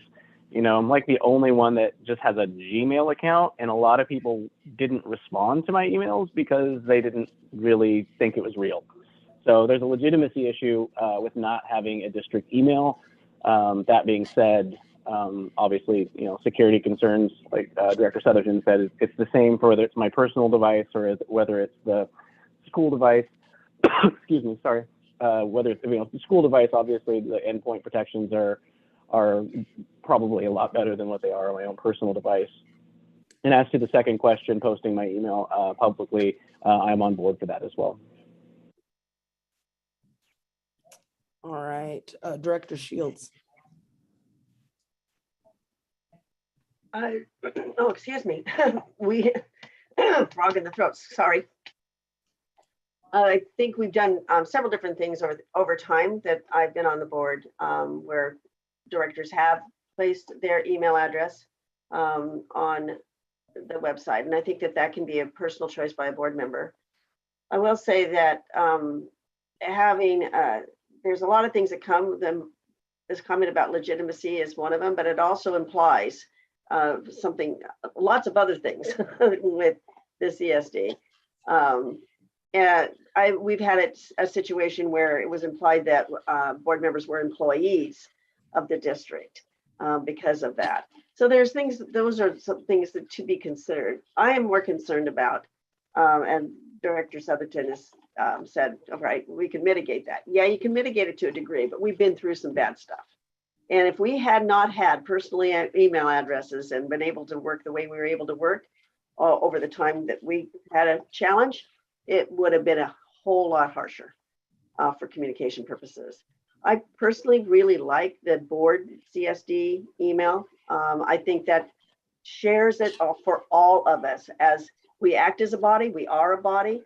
We do, we do have people who want to contact us, and putting up our email addresses on the website, personal email addresses, I think is appropriate for some of us, and maybe not for others, and that can be a personal decision. But I am not a proponent of the CSD.org for the reasons that I've already stated. It makes you look like an employee. You aren't. It makes you look like you're an individual, and you are, but you still have to collectively work together There is risk of involvement, and we do have Service Pros that surprised we're not using them. That are connected to the district. So there's some other stuff going on with that I would just prefer board members be able to put up an email address for contact, but continue the board.csd.org for the purposes of communication with us as the collective. Okay. I can, Director Southerton, yes. if I might offer, and just trying to, maybe it's the interest-based bargaining training we've gone to recently, but if I can get to the interest, I could potentially another idea, which is we could potentially do as other districts have and create another domain, such as Centennial School Board.edu, and then you have an email address that goes to that instead of CSD. So David Douglas has done David Douglas Partners.edu for their partner emails, because again, they want segmentation from networks for viruses, for other issues, for both parties, frankly, because a virus, somebody could attack the district and then it could infect your home device, or you could download something on your home device and that could pass through to the district. That may meet the interest of the legitimacy because it's still connected. It's identified as a Centennial school district domain, and then may meet the interest that others have expressed around security. But again, it's the board's decision, and clearly we will implement as instructed. So I just offer that as an idea. Thank you for that. I do feel that would be that's a viable solution as well too. Do we have, I also want to make sure that folks know that we are at 6 minutes before it is 10 o'clock. So if there is a motion for this, or do we want to move on to the next discussion? But I believe we would have to motion to get out of this. Yeah, I'd like to submit a motion to table 826 until the next board meeting. Okay. Anybody want to second that? Did he say 8.2.6? 8.2.6, yes. Yes. And then I see Director Harden's hand up. Are you? I'll second that. Okay. So we have a motion to table 8.2.6 and seconded by, motion to table 8.2.6 by Director Harden, seconded by Director, I forgot who it was. Was it Lynn? The other way around. Oh, okay, probably. Moved Okay, by Curry and Lynn. seconded by Harden. Okay, cool. That's wonderful. So 8.26 direct motion by Director Lynn, seconded by Director Harden. Is there any discussion, or do we want to just go ahead and table it? 826 is tabling the return to in-person board meetings. Yes. Okay. That's Right. Okay. I just want to we just flipped to that. So I was. Yeah. I know. Yeah, we're tabling that. So yeah. Okay. Okay. Is there any discussion, or is there anybody in favor of saying aye to this? Just, you can call the vote. Yeah, call the vote. There's no discussion. There's no discussion. So, okay.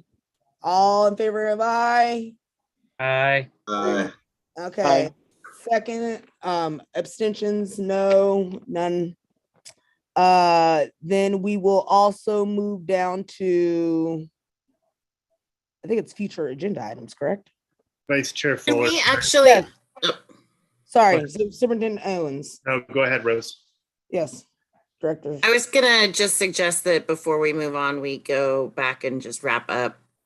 Was there a motion around the board emails? Sorry, that's what got me. That's what I was gonna There say. was a second in motion, so. Wanted to yeah. make sure there was clear direction to the administration as to what to do. Exactly. So, yeah, do we want to motion for the board emails? Do we want emails, y'all? Or do we want to continue on with the group email? I would like to we've been able to hear everybody for the very first time. Yeah. you know, about their opinions, Yeah. which has been very helpful for me. Mhm. And we haven't had every board member, you know, weigh in on that, and it's going to affect us all.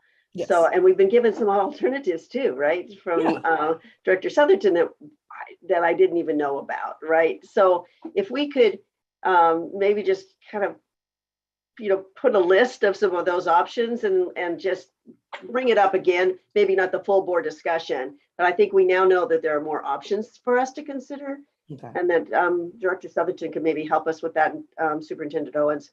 And it would be something to vote on and maybe the next meeting or the meeting after that. Okay. I would feel a little bit more comfortable because I'm really intrigued by some of these new ideas that everybody has been bringing. I would agree with that. Thank I agree you. with Director Shields. We can put that somewhere else at a different time. Awesome. Thank you, Director Shields, and thank you, Director Curry, for that. So it looks like we will, do we need a motion to table that, or do we just table it? Okay. No, it wasn't Okay. on a vote. It was new agenda items. Okay, cool. Good to know. So the next up is future agenda items. So I know that we are going to be talking, or we want to talk about a couple of things, and I think Superintendent Owens, you have those things for Yeah, us? I have a list of things that are cataloged for the next meeting, Yeah. which include a vote for board chair, executive session around board member representation for bargaining. We'll bring back policy CM for second read or confirmation items if there's no feedback before then. We have the comprehensive boundary recommendation that's coming before the board this next time. And then we will revisit the board email discussion either at this meeting, this upcoming meeting, or whenever it feels appropriate. Awesome. Does anybody have any other future agenda items that they would like to add? Director Harden. Outdoor athletic facilities at the high school. Just got to say it. Awesome. And I think Director Curry, you were going to say something? Yeah, I just wanted to, I wanted to see that pool repair discussion on a future agenda item for sure. And then also, as Director Shields had noted, let's get together sooner rather than later to figure out strategy for the real estate sales funds, so that we have a formal policy in place. Let's not let that hang out there, because Director Shields is absolutely right. Now that it's out in the public, that those funds are there, we're going to be getting a lot of asks, and we need to have our ducks in a row. So that should be on the next agenda sooner, probably rather than later. Awesome.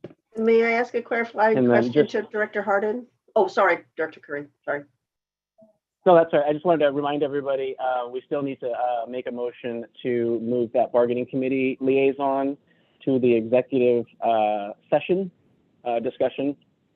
And I can just go ahead and make a motion real quick once we're done with this discussion to move that to executive session prior to the next board meeting, if everybody's amenable to that. Is there any other discussion for future agenda items? I thought I saw another hand raised. Just clarification for Director Harden. What was it that you were putting on the agenda? The analysis of the cost of the outdoor athletic facilities at the high school. Thank you. I'm sorry. I just didn't catch it. No problem. Director Lynn, I believe you had your hand raised. No? Okay, Director Southerton, did you have your hand raised? I can offer a brief update for the board, emphasis on brief. We are in the process of designing an RFP for soliciting a fee proposal for designing the all-weather field at the stadium, and also the other fields as instructed, the softball and the baseball. So this would be a fee request. It would be put out for a competitive bid or request for a proposal from architects and designers that specialize in that, to give us kind of a master plan, because that's really what you asked for in parts and pieces for athletic facilities. So we are writing that RFP now. If there's not objection, we will put that out for RFP, request for proposals. And when we receive those proposals back, we'll update the board that we've received them, and this is the fee requested for doing the master plan. Awesome. I'm on board with that. Yay. Okay, well, it being 10:01, it's time to adjourn the meeting. Have a wonderful evening, Awesome. y'all. Thank you, everyone. You guys all have a great night. Have a Thank you, great everybody. evening. Night, everyone. Night. Thank you. Do we need a motion to adjourn?